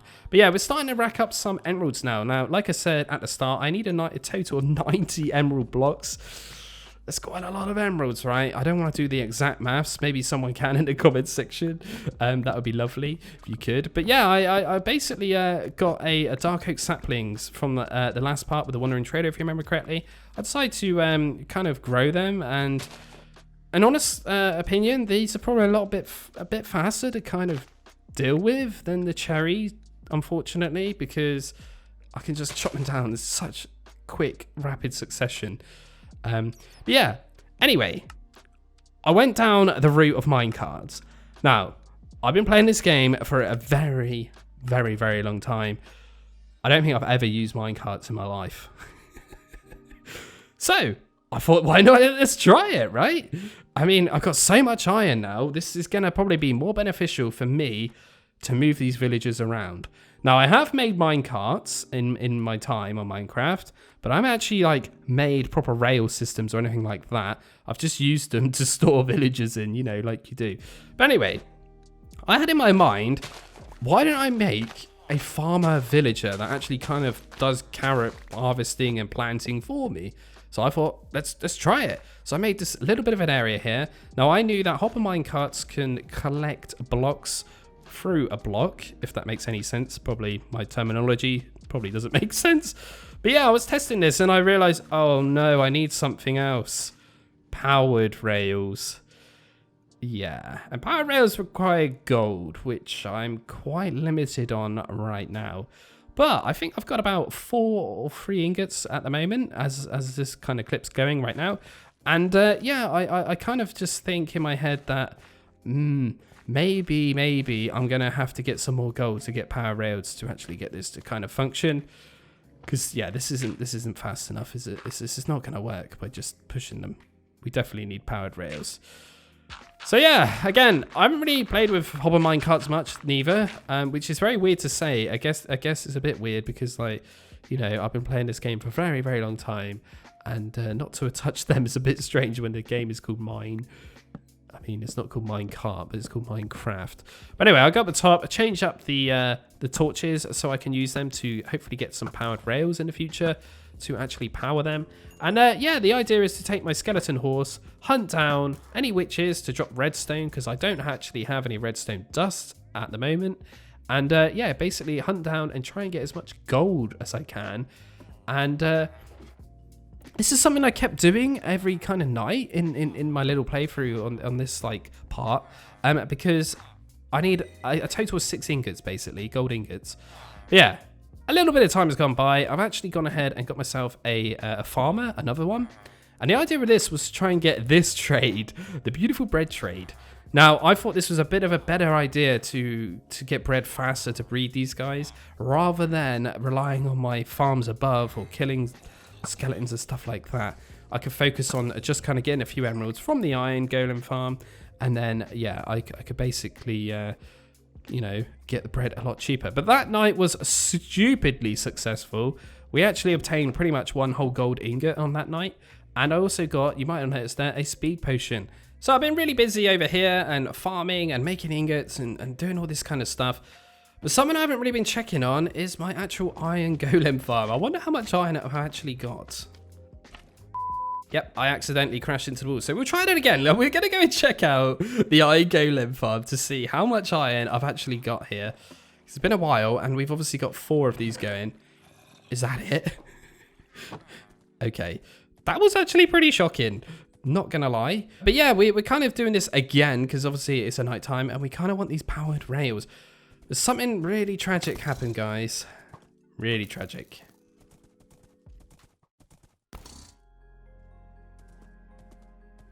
I wasn't worried about me. I was worried about my horse, but I spotted another golden zombie. Oh, God. I'm really testing my luck right now. I really am. So, yeah, I almost died because I had half a heart, but Mr. Horsey almost died as well. Currently still haven't got a name for him yet. A lot of you guys have suggested things, and look what actually happened. I don't think I've ever done this before. Are you ready? Here it comes. Shooting a golden skeleton. Boom! I got the challenge completed of Sniper Duel achievement. Yeah, that's pretty good. I killed a skeleton 50 meters away, which is really nice. Yeah, we decided to go ahead and make a toolsmith, and I actually thought, no, I don't want a toolsmith. I want the armorer. Now, from experience with villagers, with the armorer one, he always offers, if I'm not mistaken, a diamond armor, like the full gear at the very end.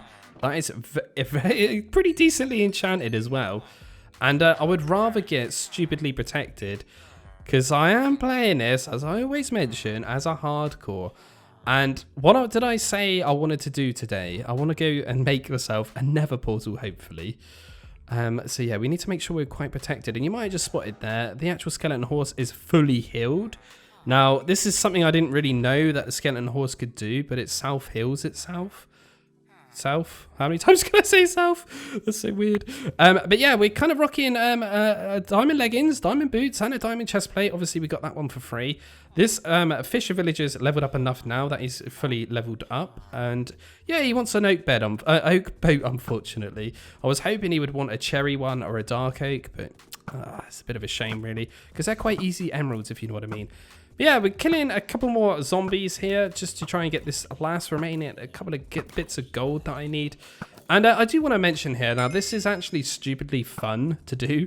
If you've got an infinity bow and you got a horse, just go around shooting like this. It's brilliant. But yeah, I spotted this witch, I killed her, and she dropped the beautiful redstone that I needed, which is lovely.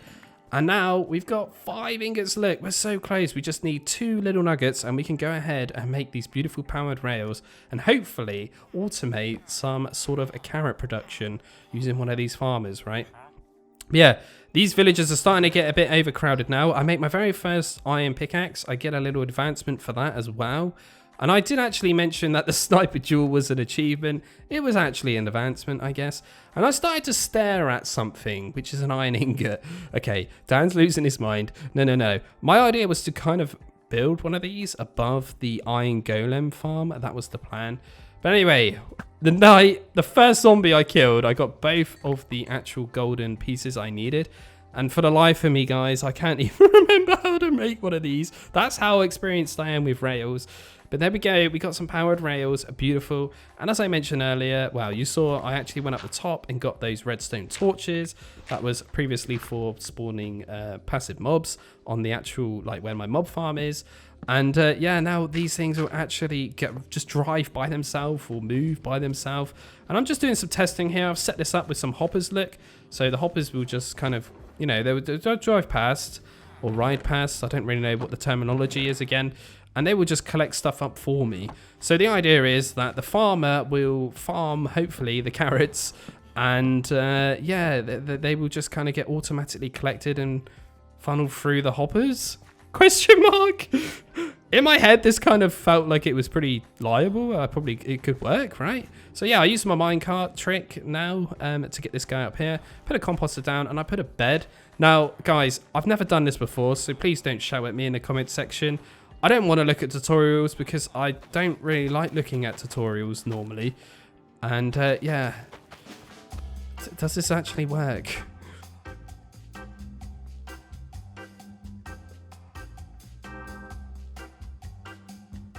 Then I realized something. Hang on a minute. No. I do a lot of coding and modding and add-on creation for Bedrock Edition. Now I noticed and I remembered something. These guys like to share crops with each other, don't they? Then I remember, yeah, so basically I just thought, maybe I need to actually get another dude here, and then the actual farmer guy will go ahead and throw the crops at him. So that's what I kind of set up. And now you're seeing here as well that I'm actually getting sick of these guys. And I decided to use these minecarts as little places where they can be stored, right? And I know for a fact that it's just a thing everybody knows, that these guys will start restocking their trades as long as they are right next to their workstation. Now, unfortunately, Mr. Fisherman decided to run away, so please say goodbye to him because I don't really want him. He's rubbish. And yeah, nobody seemed to be bothered. I was a bit scared there, that I thought that the Iron Golem probably would have chased me or something. I made sure I left a couple of dirt blocks above these guys just in case another thunderstorm does happen, or I don't honestly know. I just thought that they might need that. In the future, I will be making this a proper build. This is just a setup, a very fast setup, because I'm kind of grinding here to get a load of emeralds. But if something's not quite right here with the actual carrot situation, and I'm sorry for the editing, it's very fast. But yeah, we are kind of just trading these up, and I've actually got a toolsmith right now, eventually. And he's selling diamond hose, which is really, really nice. And we're kind of working our way towards getting some more emeralds here, just so I can buy out more trades and things like that, just so I can kind of get all these guys leveled up. That is the plan. But there is a bit of a slight issue, and that is I need to make a roof for this guy, again, to protect from any kind of accidents. And I've actually set up a barrel here to go ahead and eventually collect all the blocks I need, hopefully, to make this a beautiful iron ingot that I want to make. But yeah, we got carrots, guys. It's working. This is beautiful.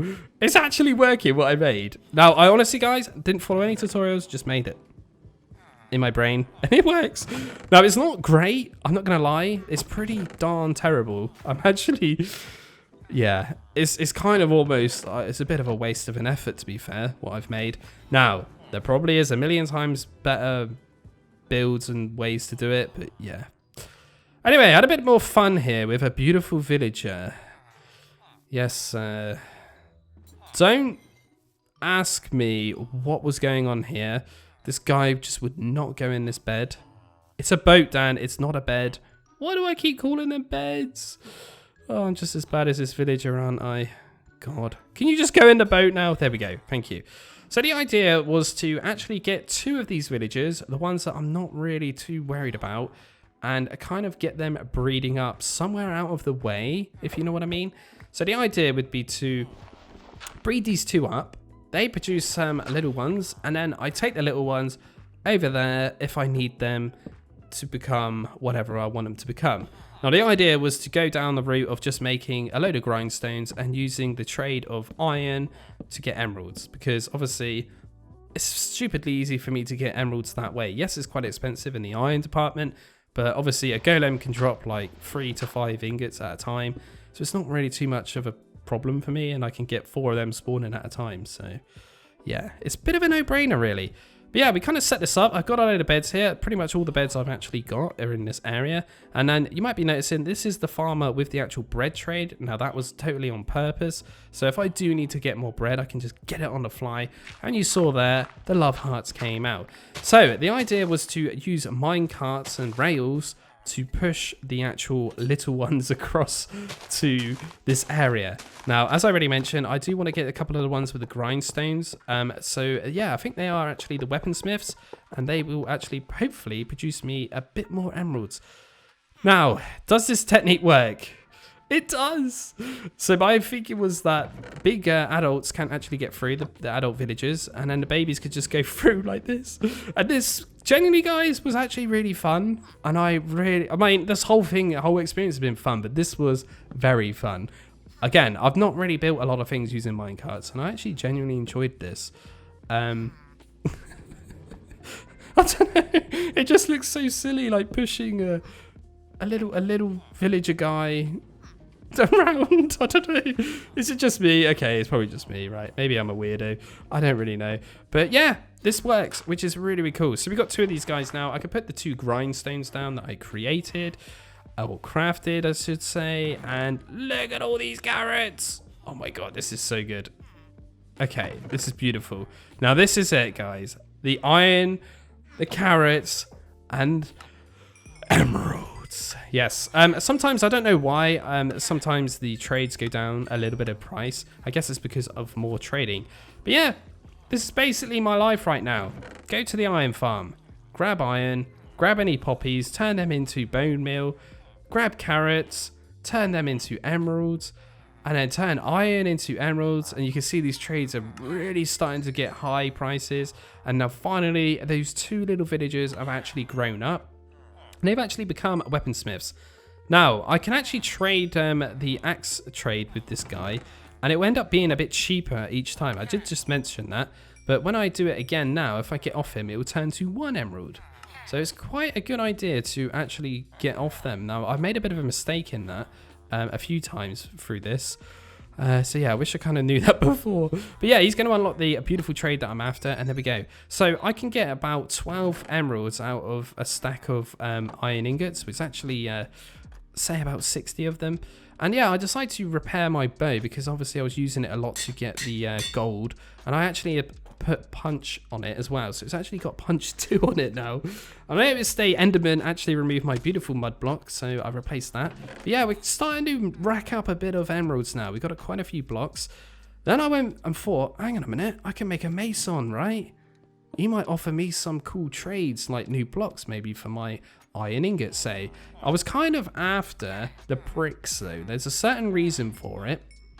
One, I can build with bricks, right? I mean, they're not the prettiest thing in the world. I mean, they can be for city builds and things like that. But I was after them because I can make something. Something new. There it is. The decorated pot. I've never even seen this in the game yet. Look at it. It's so cool. It's like a massive flower pot. But yeah, I didn't even realize, though, he offers this trade. Stone for emeralds. But yeah, there we go. There's the pot, look. And why does it break instantly? That's just so weird. And how's the hitbox? Weird. That's great. I love it. But I can't decorate it. I don't have access to suspicious sand or suspicious gravel, right? Oh no. I was just going to make loads of pots for no reason. But anyway, we got to do a lot of mining now and grinding on the cobblestone generator. Now, you might have noticed I've got another tile of lava. Now, obviously, I thought it was worth buying it. And yeah, I just thought, you know, I may as well buy it because I can turn all this into stone quite easily. I can farm and chop down a load of dark oak. And yeah, this was a really good investment in my opinion to get the Mason villager to get emeralds a bit quicker. But look what he offered. Dripstone. What? I didn't even know that you could get dripstone from these guys. So yeah, that's quite a nice little feature. So if I do actually end up getting, dripstone, pointed dripstone from a wandering trader at some point, I can actually grow dripstone like that, which would be quite nice. So maybe I could actually use it in a build as well. I don't really know.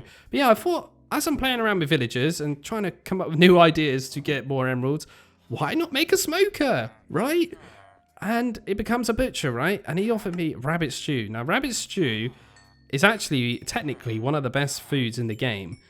Kind of. Saturation-wise, I would say, right? If I'm not mistaken. Probably going to get a lot of hate for that in the comment section. But yeah, he offered some cooked pork chop. Now, this is it, guys. I don't think I'll ever have to kill a pig again.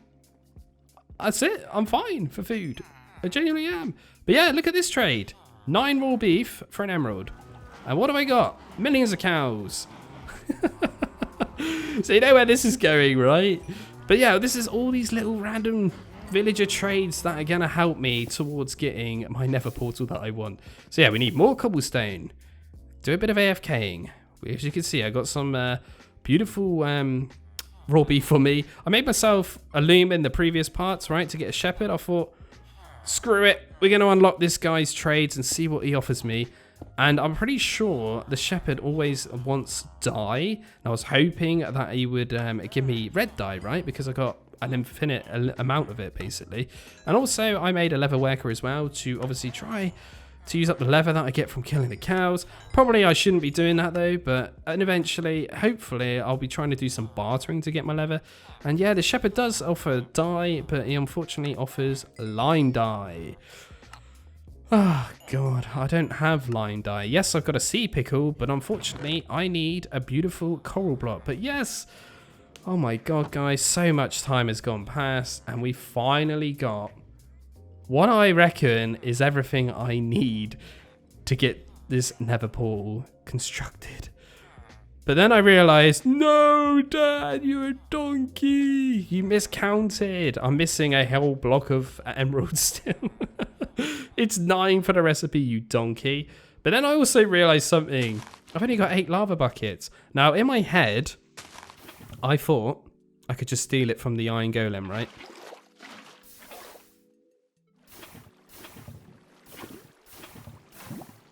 So I've kind of constructed as much as I can, as you can see, and I'm just trading up the rest of what I've actually got here to try and get myself this last emerald block. And I've got more than I need to kind of get this. And there we go, we've got 4 more. Beautiful. We can just do this. Perfect. And there is my next lovely lava bucket, and I can just pinch this one from here. And there we go. We've very much got a full-on nether portal constructed. But there is a slight issue, right? Am I going to like this thing? So yeah, I remember you can just do it with wood and leaves and stuff like that. So once again, more trading is required to get another lava bucket. Now, I'm an absolute idiot. I must have been very tired. And yes, this did take forever, guys. As you can kind of see, I could have just stole that lava bucket from my cobblestone generator, right? Now, I'm a donkey. But finally, we get some fire, which is beautiful. And what I can do is do this, and there we go. We got a nether portal, guys. And unfortunately, I'm going to end this part here because on a bit of a cliffhanger, I think the next part, we're going to just go in adventure and go in the nether.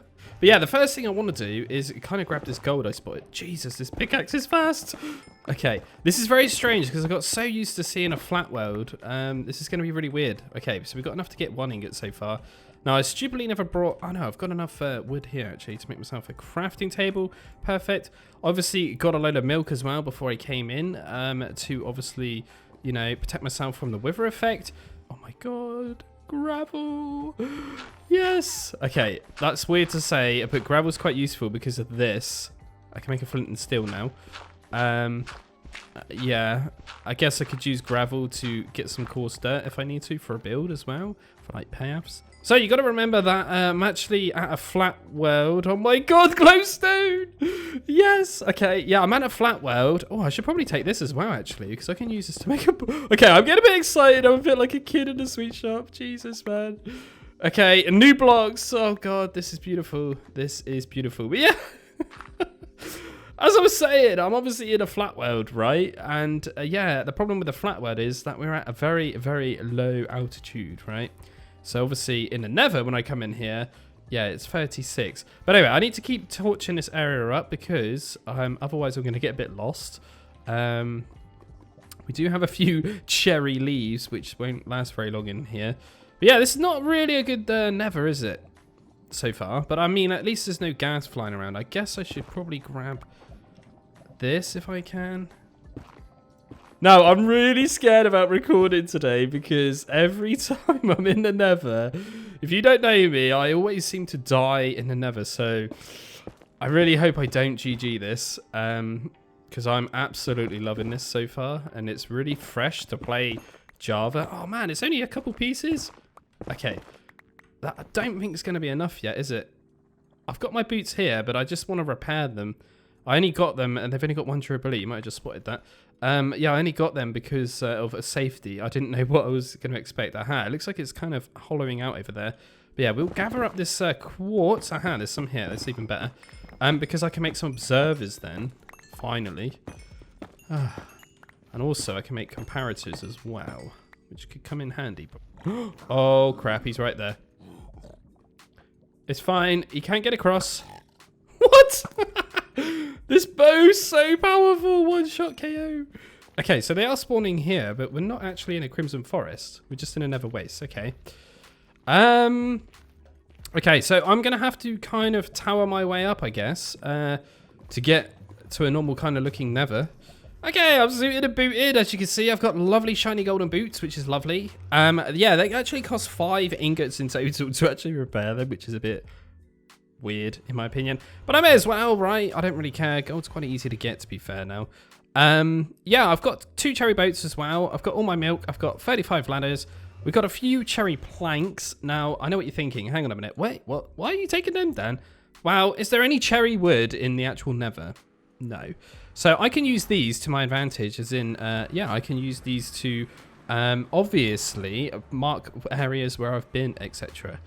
Is it worth going this way, or should I just kind of break this little bit here and kind of go up there? Because it looks a bit more straight, in my opinion. I think I'm just going to go for that. But what we'll do is that, and cherry wood that up. There we go. Cool, so we can get up and down like this, and yeah, let's just dig and see what happens, shall we? And probably... Oh, we got gold again. Nice. I should probably put a torch here. And keep torching this area up so I know that I've been here. Aha. This is a good sign. We are getting somewhere near something now. I can hear a ghast. Now, I shouldn't have a problem with ghasts. Ah, here we go. Where are you, sir? Oh, this is looking good. Right. This is what we kind of want. Yeah, open area, finally. Okay, so where is that gas that is screaming? grab that. So we shouldn't have a problem with piglins now. I hope. Let's gather up. Let's just use these a minute and kind of investigate further, shall we? Okay, there's a red mushroom down there. Look, I've already got red one, but I could get a brown one, and that means I would have that in my arsenal. So I'm not too sure where that ghast is, but I'm kind of just like making a little staircase here. Here we go. So I can kind of go up here and investigate around the corner over there, but I'm not too sure. But is that a warp forest over there? Am I making that up? I'm probably making it up, right? Right, we need to put a block there. There we go. Let's put you out. Put that there. Put a torch on there. Okay, there's a load of endermen over there. So it might be a warp forest over there. Okay. Bit scared. It's fine. Oh, okay. You scared me then. I totally didn't kill any of your bros to get here. Oh, there's a piglin. Look. Okay, so there's some soul sand down there. I definitely want to grab that because that will be very, very beneficial to me for getting up and down. I want to make kind of like water elevators, right, at some point. Because I'm sick of going up and down that ladder in my base. You know, for the mob farms I got up in the sky. We're going to kind of just try this boat technique now and just see if we can land down here a minute. Nice. This is why you need to take boats with you, man. Jesus, that is so overpowered, man. How is that not a thing on Bedrock anyway? I don't know. But anyway, soul sand. Nice. This is good. We're going to have to mark I've been here as well, I think, because I might forget there's a bridge there. But my memory is pretty decent. I shouldn't really forget, I don't think. Oh, come on, man. I want to find some trees. I want some new woods. I really feel like mixing the crimson wood with the pink of the cherry. Yes, there's piglins. Might be quite nice. Hey, guys. How's it going? Oh. Oh, dear. That wasn't a good sign, was it? Oh. Do I just take him out? I'm going to just take him out because I'm horrible. Sorry, bro. But I want the gold. I'm going to try and mine as much gold as I can because obviously I want to barter with them. They're going to offer me a lot of new stuff, right? But like I said, I do want to get a fire resistance potion. Quite speedy. But I'm not going to stand there and barter with one guy. It will take forever, right? Okay. So I'm not actually going to lie here, but I think this is like one of the worst nethers I've ever been in. It's terrible. There's like nothing to it. There really isn't. But I guess I am in a flat world though, so what do I expect? Check that out. One shot KO. That is amazing. God, I love this bow. I do not want to lose this bow. Okay, we already got a red mushroom. Ah, look, warp forest. Okay, and there's a piglin there. Okay, let's not get too carried away. Let's mark out where I'm going. You're by yourself again, aren't you? That sucks, man. Okay, we'll gather some of that wood because that's a bit less flammable. Right, some more gold here. This is like the world's tallest ever warped forest tree. I swear. Like, seriously, dude? What's going on? This is like ridiculous. Okay. Yeah, just keep going. Oh, there we go. Finally. Okay. Cool. I really wish I brought my hoe though. Because yeah, this would make this a bit quicker. I'm not going to chop down all of this. I really cannot be bothered.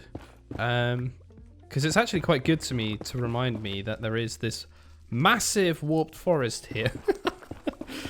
Yep. One of the smallest warped forests I've ever seen as well. God, what is going on in this nether? This is so weird. It's tiny. But there's a little one, a fungus there. That's kind of what I was after. So I could actually tame and kind of capture and breed up a strider at home maybe. Ooh, that was pretty close, right? I mean, all I need to do is bring some bones anyway, and I could sort this out. Let's just have a look at the coordinates here. Okay, so -187. Interesting. But yeah, I was kind of after the Twisted Vines. I've got an obsession with them. I think they were like my second favorite block in the game. They're just so valuable and they're so good. Yeah, I can't see any. So yeah, I'm definitely going to have to come back here with a bone. A couple of bones, right? And bone meal this area. Well, yeah, that's the Warp Forest done then. That was huge. Yeah, terrible. But, hey, it's something, right? Whoa, look at that. He's on a chicken. That's so cool. I didn't know they could do that. I mean, it's probably a really easy, normal thing to see in Java, but that does not happen on Bedrock Edition, I'll tell you that. But look at his little sword. That's so funny. Oh, God. Should I just capture him in a boat? There you go. Oh, God. I got to get this guy out of here. That is a mission for me one day. We got to get this guy out of here. Please, comment section, tell me where this is. Remind me. And I will remind myself to go back here. And we're going to make this a challenge, okay? I'm going to have to get this guy on this chicken out and in my actual flat world. God, that's going to be a mission, isn't it? Yeah, so hopefully you don't despawn. Probably he will. You won't take things, will you? No, I don't think so. So I'm doing another bit of a risk here, and I'm going right across some lava here with a ghast above my head. Oh my God. It's okay. It's okay. He's done it. It's okay. Is that even worth doing that? It's probably going to just burn, but hey, whatever. It's fine. It's fine. I'm kind of in a rush. I can hear that gas still. Okay, we done it. We done it. Hello. We are here. Oh, God. It's a circle. What have I done? What have I done, guys? I'm so stupid. I've just done a loop, right? This is the soul sand I gathered up earlier. Oh, jeez. This Nether's awful. Okay, so we need to kind of go in this direction, I guess, then. To see if we can find anything. I really want a blaze rod, though, because I want a cleric so I can get redstone. So I said I was looking for a lot of striders, yeah? Yep. There's quite a few over here. Yeah, but none of them, unfortunately, have a zombie piglin on them. So, yeah, that means I can't actually get a saddle. Now, I'm just remembered. Have I got my brightness? Okay, it's not on fully bright, but there we go. What have we got this way? Another strider. Oh, what is going on, man? They're everywhere, actually. I thought they were quite rare. What's up here? Oh. So I've come to the conclusion that this nether that I'm in is pretty terrible, and where I've actually spawned in, it seems to be lava ridden, right? So I've only got one solution, and that is firstly to kill that thing over there. Wow, and it blew on fire. God, there we go. Yeah, I need to basically get a strider is what I'm trying to say. And yeah, the first thing I need to do is trade with these guys to obviously get myself a fire resistance potion before I get a strider on the go. And yeah, I'm going to need a fishing rod as well to obviously make a fishing rod and a stick with a warped fungus thingy. And the other thing is I've actually changed all my nuggets into ingots now, so I'm getting ready for that. But yeah, I need to get the saddle as well off of the skeleton horse.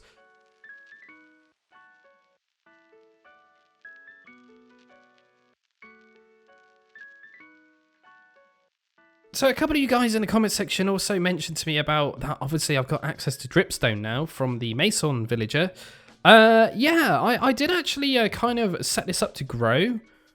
Some of you guys said that I can grow this, right? Now, I actually did this, probably from recording, probably like 7 days ago on the actual world. And this has been going for a long time and nothing's happened. Now, from my understanding, that this should actually grow dripstone. Now, I know it does take forever. Yeah, nothing's happened yet. So I was under the impression that I was being an idiot, and maybe it wasn't actually a thing, but apparently it is. So yeah, we will just come back to that hopefully. But yeah, I pretty much got everything. I just need to get some bones. I imagine there's a few here. There we go. Perfect. 9. That should be more than enough. There we go, 27. Nice. Obviously, got some more gold ingots. You saw me get the fungus on a stick and a saddle now from my actual horse. So yeah, we're going back in. Hopefully this time with a strider. And wow, before I do anything, I need to get this fire resistance potion, right? Oh, we got soul speed 3. That's pretty good. Still no fire resistance potion though. Not yet. Oh god. Are we really going to run out of gold and not get any? Oh god, we are as well, aren't we? That's the last 3. Come on! No! Seriously? What? I was kind of joking around, but I thought I would have got one. No way! Hey! Have they nerfed it? You used to always get like millions of fire resistance potions from those guys. Okay, well that's a bit of a bummer. Oh god, I need to go and find more gold now then.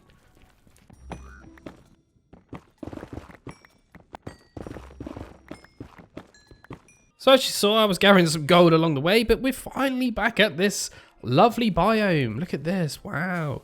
Ah, there we go, perfect. This is kind of what I was after. But I'm pretty sure, right, if I bone meal this, there is a chance, a very rare chance at least, of getting the actual twisted vines that I want. Once I got one, I can just bone meal it and then get loads again. I might kind of ditch some stuff here that I don't really need. Right, hang on a minute. I got an idea. Why don't I just craft the nuggets into ingots? As there's actually a piglin here, I might as well just chuck this gold ingots I've got now while I'm trying to get this twisted vines. Look at that! 4 of them spawned in. Wait, what? No way. That's pretty epic. Okay, we can just bone meal that. There we go. And we can have loads of this stuff. There we go. I don't want another book. Okay, this is good. We got 6. And what I can do is kind of do something like this. And then bang, bang, bang, bang, bang, bang, bang, bang, bang, bang, bang, bang, bang, dun, dun. And then we just get loads of beautiful stuff that I can use to decorate. But this twisting vines is going to be very valuable, especially in the end dimension. That's pretty cool. All right, have you given me what I need? Probably not. Oh god, is it that rare now? Really? I can't believe this. Fire charges, yeah. I don't really want you. Come on, last one. Fire resistance potion, please. Come on. Cheers, bro. You're great, you are. You are absolutely fantastic.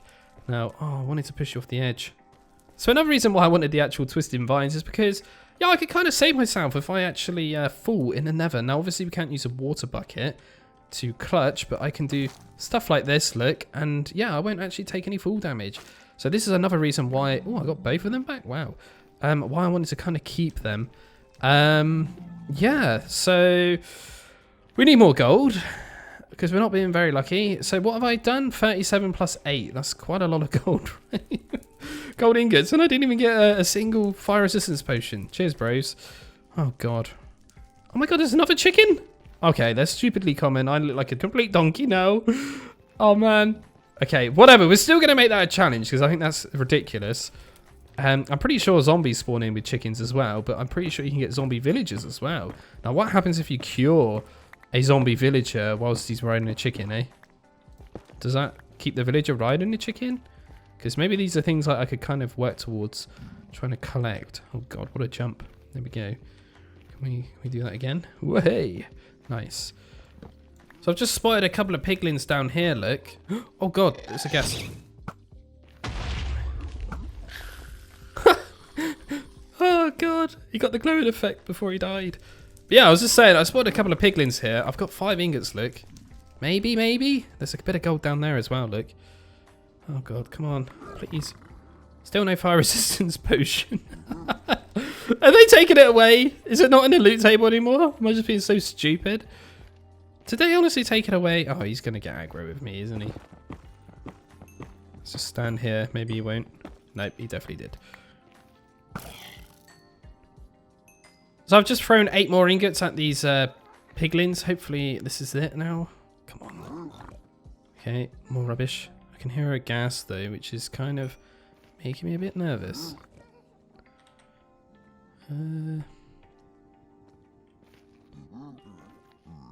Way! Finally!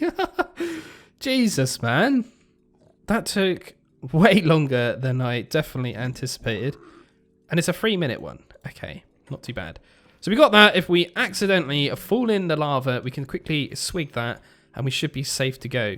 Come on, little dude. Right, come on. This is weird. Why are you not attracted to me? Come on, I got your favorite here. Hello. Hey, there we go. Right, perfect. You, me, and you are best buddies now. Let's go. Right, let's not be stupid here. Is that really the boost? Wait, what? This is rubbish. I swear it went quicker than this. What's happened? Oh god, I gotta make sure I don't get lost here. We're at minus 100. Okay, remember that. There's a lot of striders here. I remember this. So we're at that point now. Okay. I can make more fishing rods if I really need to as well. That's kind of why I was getting the more warp fungus. There's a bigger warp forest here, look. Okay. Oh god, we're going across a tightrope here. Okay, it's fine. I'm going to go in this direction, but I'm going to jump off him. And we're going to kind of... Oh, build a bridge for him. Quick. There we go. Let's put that in my offhand for a second, so he's always attracted to me. Come on, bro. Okay, he's coming. And... Oh, okay. No, I could probably just get down here. It's not really too much of an issue. There we go. Oh, no. Right, let's go.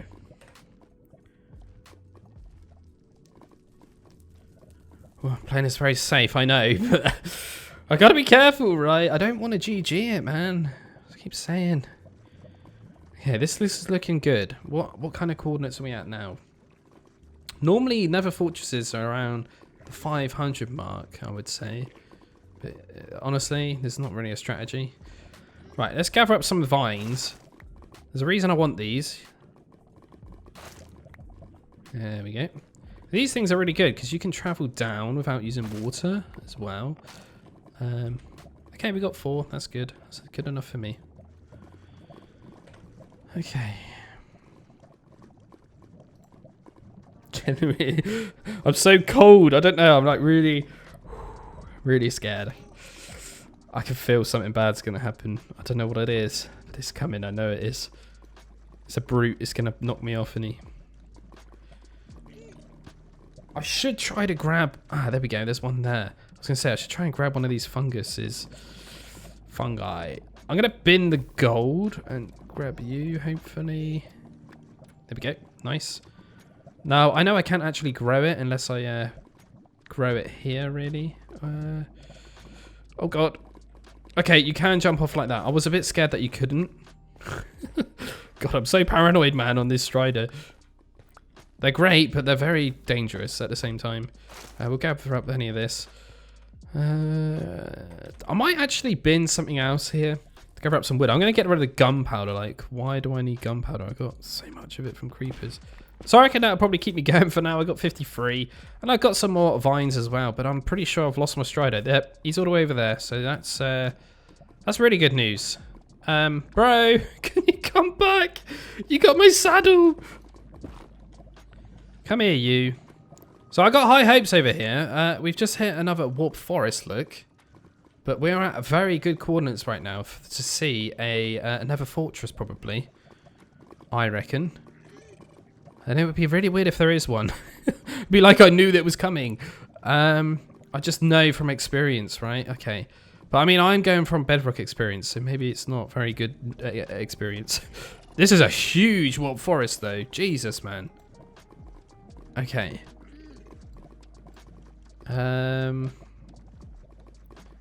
Yeah.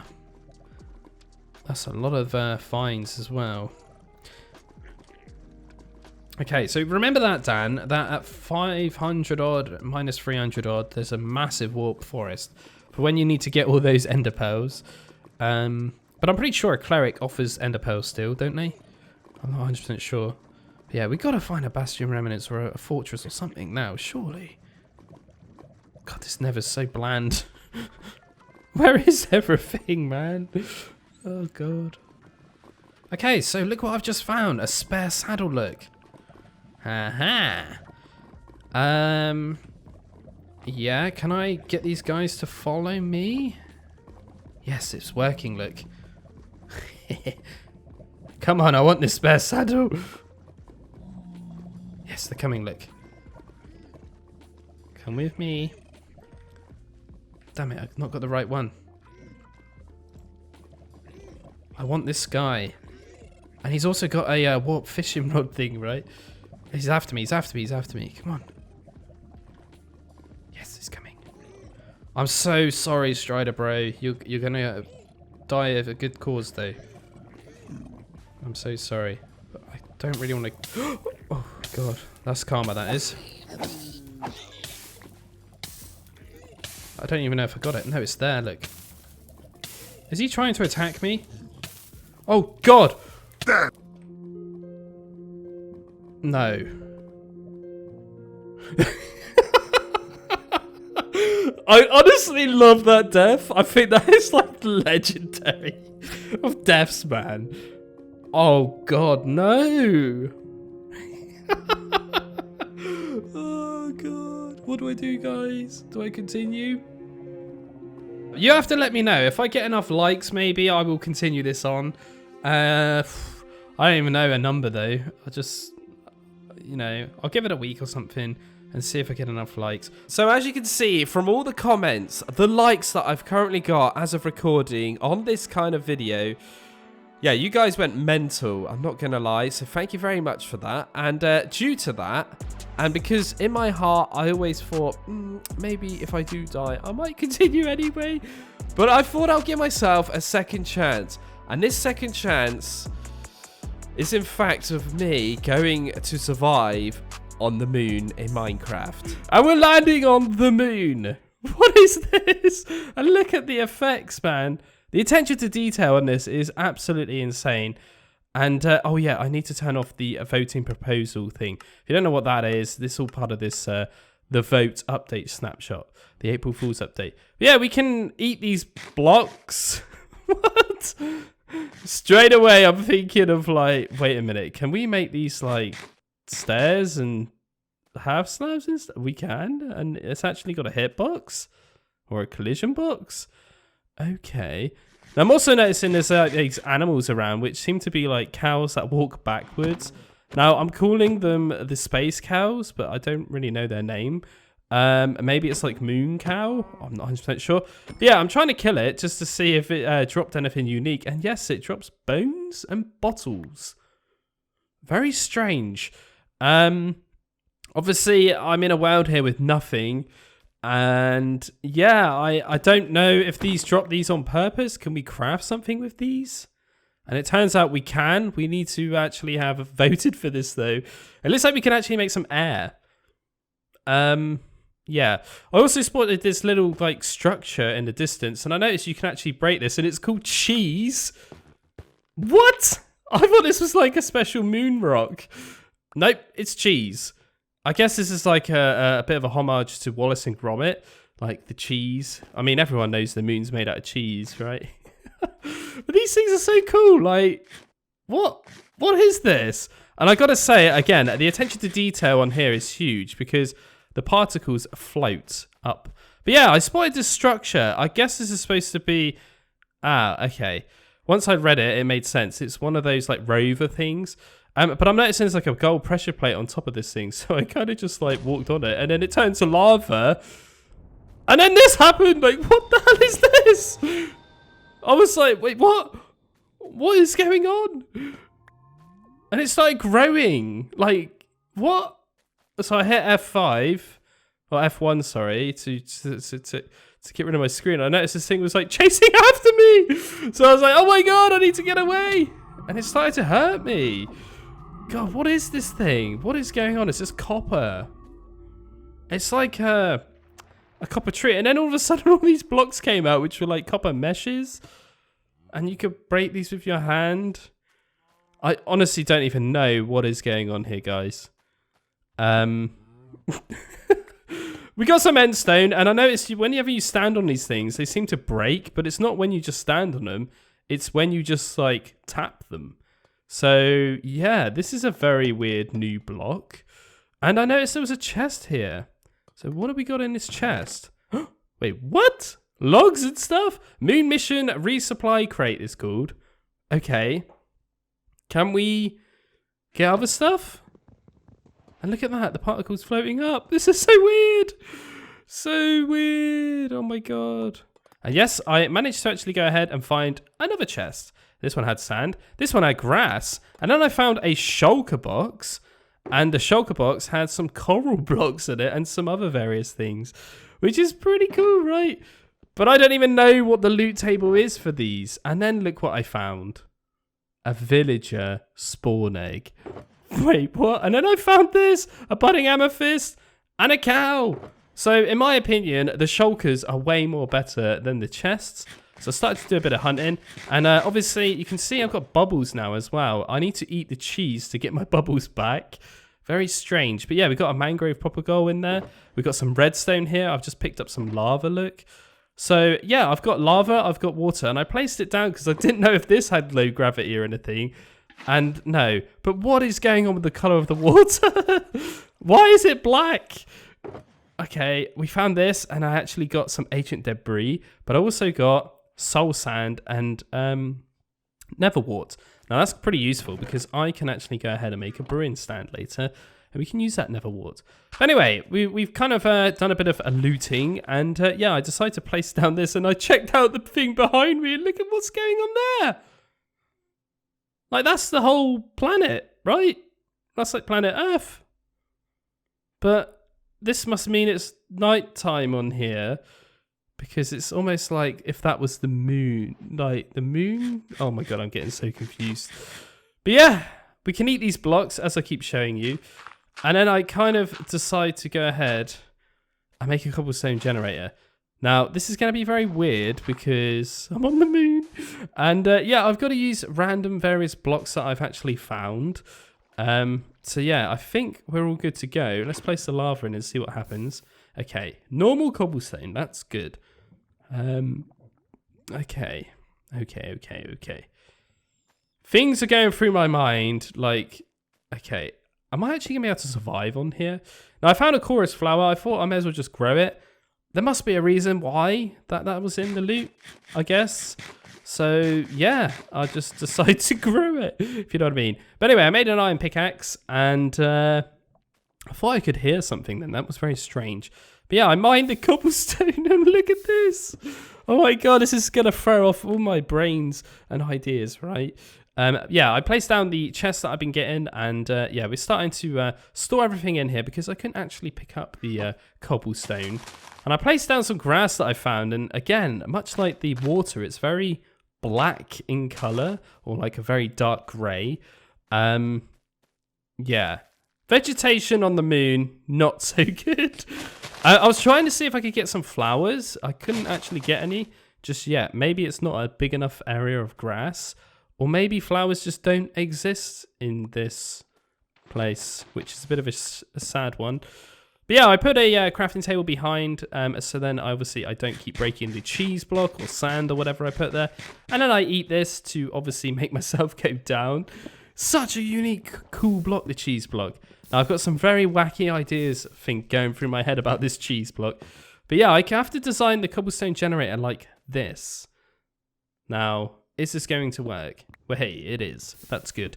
So the idea was that the cobblestone block would hit the block above, and then, yeah, it would just kind of go into my inventory. But anyway, a bit of time has gone past, and we've gone ahead and made ourselves a beautiful furnace. Now I've actually got a weapon or a pickaxe. I can actually kill these cows a lot quicker. And yeah, they seem to drop cheese, bottles, and bones.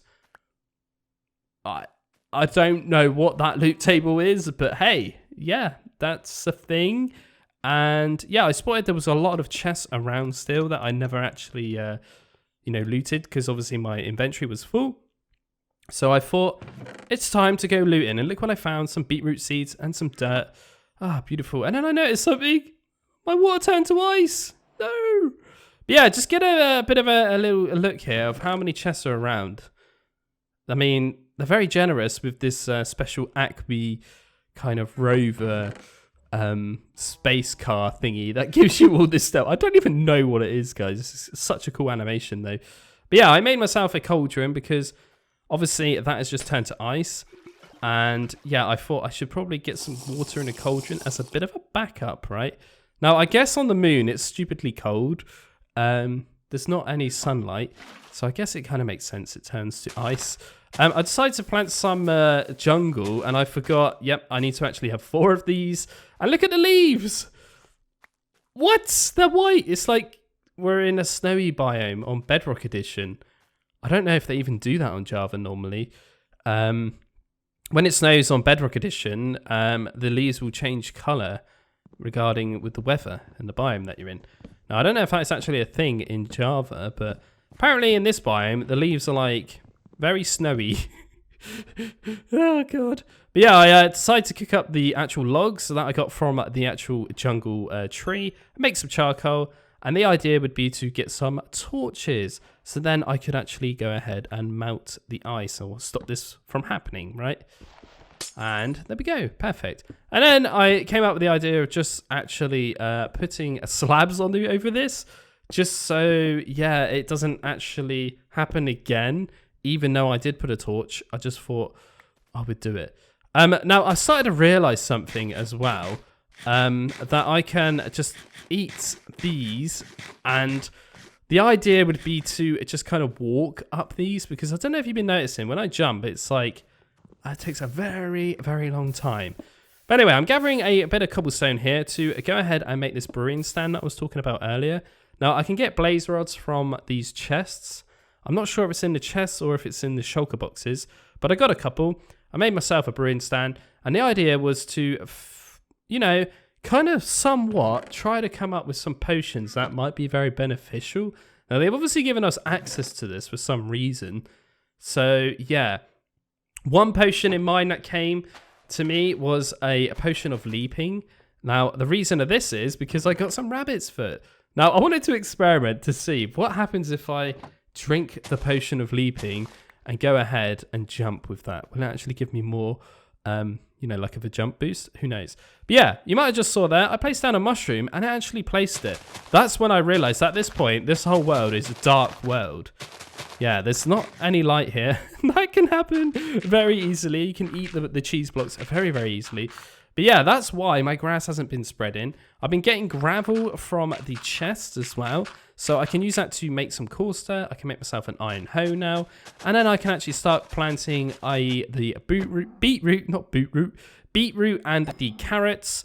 And yeah, I made myself a sword as well, just to see if I could get some bones. Now, the reason for this is because I wanted to make myself an infinite water source. Because at this current point, I don't really have a lot of water. And again, I'm kind of keeping buckets of water in my chest for backup, because I don't want it freezing over and stuff. But yeah, I cooked up some sand to make some glass to see if I could wear this on my head. Bit of a missed opportunity, in my opinion. If the cows are wearing glass blocks on their head, why can I not wear a glass block helmet on my head? So I can breathe, I guess.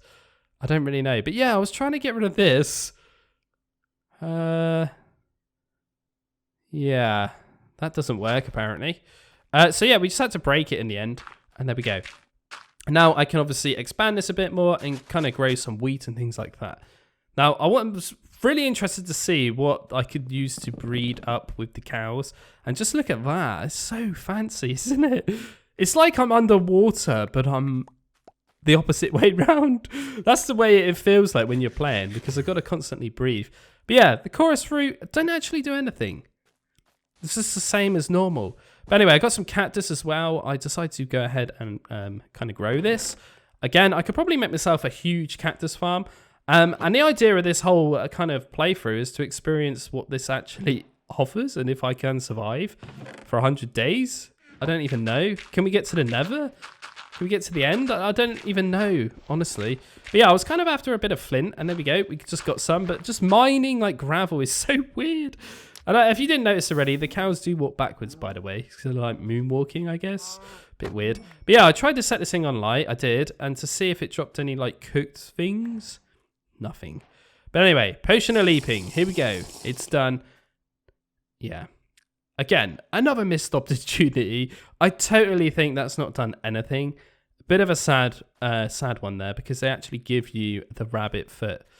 So I honestly thought that was going to make me go really, really high. But anyway, I did a bit more exploring and I found a shulker box with a bit of redstone in it that I never had the room to pick up before. Now I could use that redstone to increase the potion strength.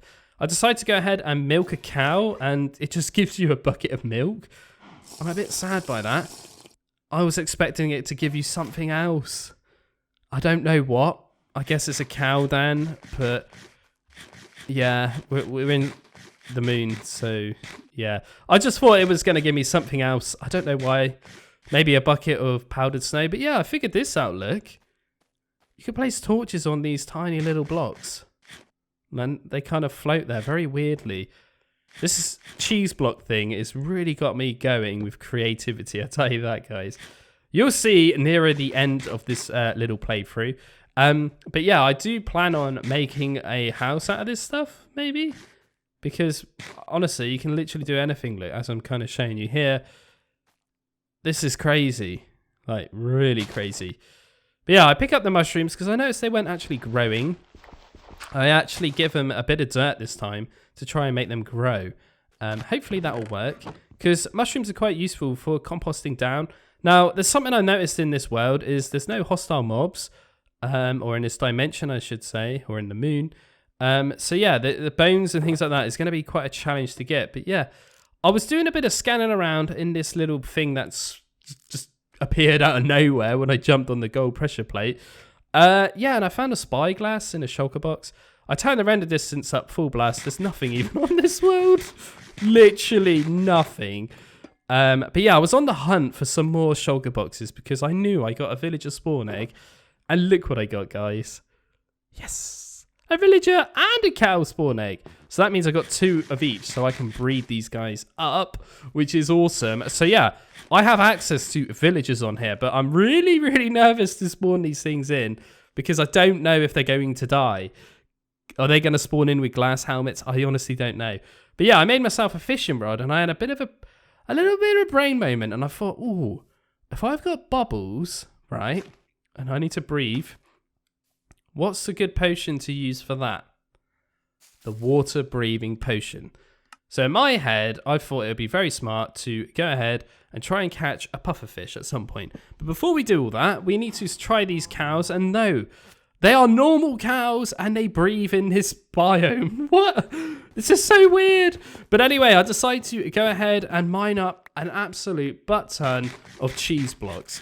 Now, I was going to go ahead and make myself a massive fishing pond with this. That was the idea. But as you can see, I'm using my pickaxe. And I'm a bit silly, really, because my pickaxe breaks. And then I realised I could just break it just as fast with my hand. So I kind of just wasted a pickaxe, in my opinion. But yeah, if you are going to play anything like this, and you are going to, you know, experience the moon as well, try and dig underground. It's much easier because the moon blocks, well, the cheese blocks, I should say, will not actually float in the way in the sky, if you know what I mean. But yeah, as you can see, I'm kind of constructing this now. I'm kind of just using a bit of a crater that is actually in the actual moon. But yeah, this is kind of proposing a bit of a problem for me, and that is the ice. Yeah, ice is forming because, again, it's stupidly cold. So I thought I'll put down these coral blocks that I got, and I'm pretty sure I've got some sea pickles. And what we can do is kind of bone meal a sea pickle on a coral block to get more sea pickles. And then, yeah, I can light this place up with sea pickles and torches and things to hopefully prevent the actual ice forming. So yeah, here we go. We are placing down a couple of sea pickles and I can bone meal these and I'll get 4 in exchange. And again, I can, you know, farm these kind of things in the future if I need to. Again, I could probably compost them. Quite an easy thing to compost. But yeah, putting torches around, quite a good idea as well. I mean, I could just put a roof over this maybe, but look at this. I think this is supposed to be like milk color. Oh God, I might be making that up, but it's very strange, right? Black water, but when you go under it, it goes like white. I don't honestly understand this. Very, very strange. But yeah, look at this. Look, when I actually underwater, I lose my breath as well.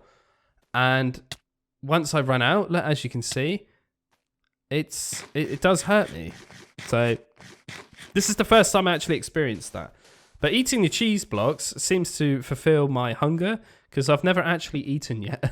But yeah, back to the cactus. It's actually kind of grown a little bit. So I decided to kind of expand it a little bit because at the point of the start of this, I only had like 3 pieces of cactus. But now I've actually got 7 if I could pick up the one on the floor. Perfect. And boom, there we go. Nice. So I made myself a composter. And the idea of the composter was just to compost down stuff to get some bones. Again, there's no hostile mobs, so I can't exactly just kill a load of skeletons. I mean, I am going to kind of think about how to, and if I can, make a moon cow, space cow farm, maybe. But yeah, you might have saw earlier, I planted a pumpkin as well. And I just thought I would share it just to get some more seeds, to plant more of them, right? Because pumpkins are pretty useful for farmers, the villagers. Because you can actually end up getting some pretty decent trades. Now, the problem with villagers, I'm thinking in my head, there's no zombies. So I'm not really going to be able to, you know, what? Does it rain here? No, probably not. I honestly don't know how I'm going to do it. I really don't. I'm not going to be able to get discounted prices or anything. But anyway, I made a snow golem. I've been getting snow from the chests. And yeah, this guy survives here. I thought he would because it's cold. I don't really need you now, but if I ever need some snow, I can use him, I guess. And now I'm going to show you how to chop down trees on the moon. Yeah. This is a 2x2 spruce tree, as you can see. And we kind of just climb up it like this in the sections and kind of just chop it down like that. But yeah, I was mainly after the leaves for the composter. And then I can get some bone meal. And now the bone meal obviously was for the sea pickles to prevent this from over icing or freezing, I should say. So yeah, a long time has gone past now. And I finally made a bit of a fishing hole. And yeah, these blocks are so weird because I could just eat the side if I really want to. I really hope they add this kind of mechanic to a block. Not eating a block, I think it's a bit weird. But I mean, the ability to just like chisel or break off like block by block, it's very nice, I think. I'm really intrigued to see what I'm going to come up with. I've got an idea what I want to make. But anyway, fishing in the moon. How does this work? I was a bit skeptical if the actual bobber would fly up in the air, but it seems to be fine. And this is so weird because it's like black with blue particles, but it's very see-through. Oh, what is this? This is very, very strange. But anyway, we're getting our first ever bite. Here we go. And it's a pufferfish. Yes. Amazing. So I can use this pufferfish now to make a water-breathing potion. Now, this was what I was mainly after. So there we go. We've brewed up the awkward. We just need to put the pufferfish in. And I'm going to take some redstone to turn these into 8 minutes. And here we go. Like that. It's done. Nice.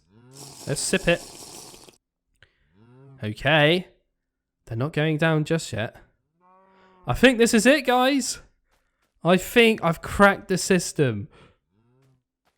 I don't need to... I'm going to eat a load of cheese blocks maybe and see if I need to eat any more after. Oh, no. Oh, no. I'm not sure if it's working or not. They're not really going down as fast, maybe, anymore. Maybe it was a good idea. Maybe this was a waste. I'm not really too sure. Did a little bit more fishing. I caught myself a random raw cod. Now, I was very intrigued to see what things I could catch fishing, because maybe there's some other new things. But yeah, I thought I'd make myself a TNT. We got some sand and gunpowder from the structure, and I wanted to see what happens. It just looks so freaking cool, man. Oh my god. Why is there no space creepers? That would have been brilliant. I don't know if I can get a space creeper here. I don't even know what is here. I'm going in here completely blind. I thought I'd try and shear a cow because you can shear the mushrooms. I thought it might do something, but no. I'm really trying and thinking of everything, right? But yeah, here we go. We got some wheat, and these guys are definitely attracted to wheat. And I presume you can breed them with wheat at this point because they are following me. And yeah, isn't it fantastic? They just jump around. Oh, it's so weird. But yeah, here we go. They're breeding butt to butt, which is a bit of a weird one. And there we go. We got a little baby moon cow. with a giant glass helmet thing. Yeah, not very special. But yeah, I wanted to try something here. Trying to make, you know, some vertical slabs. That's totally possible with cheese blocks. Oh my god, these things. I've got some really wacky ideas with these, especially like what I'm doing now. So you can write with these, right? So I've written help. Help me, I'm stranded here. Yeah, and if you make it too deep, right, and then dig out the block underneath it, you could actually, technically, texturize it. So there we go. I'll put gravel in it, look. And just check this out, guys. How satisfying is that? That's at normal speed. I haven't slowed it down. So that's pretty much the full movie in a nutshell. So I hope that you enjoyed it. I'm DanRobzProbz, and I shall catch you in the next one. Bye!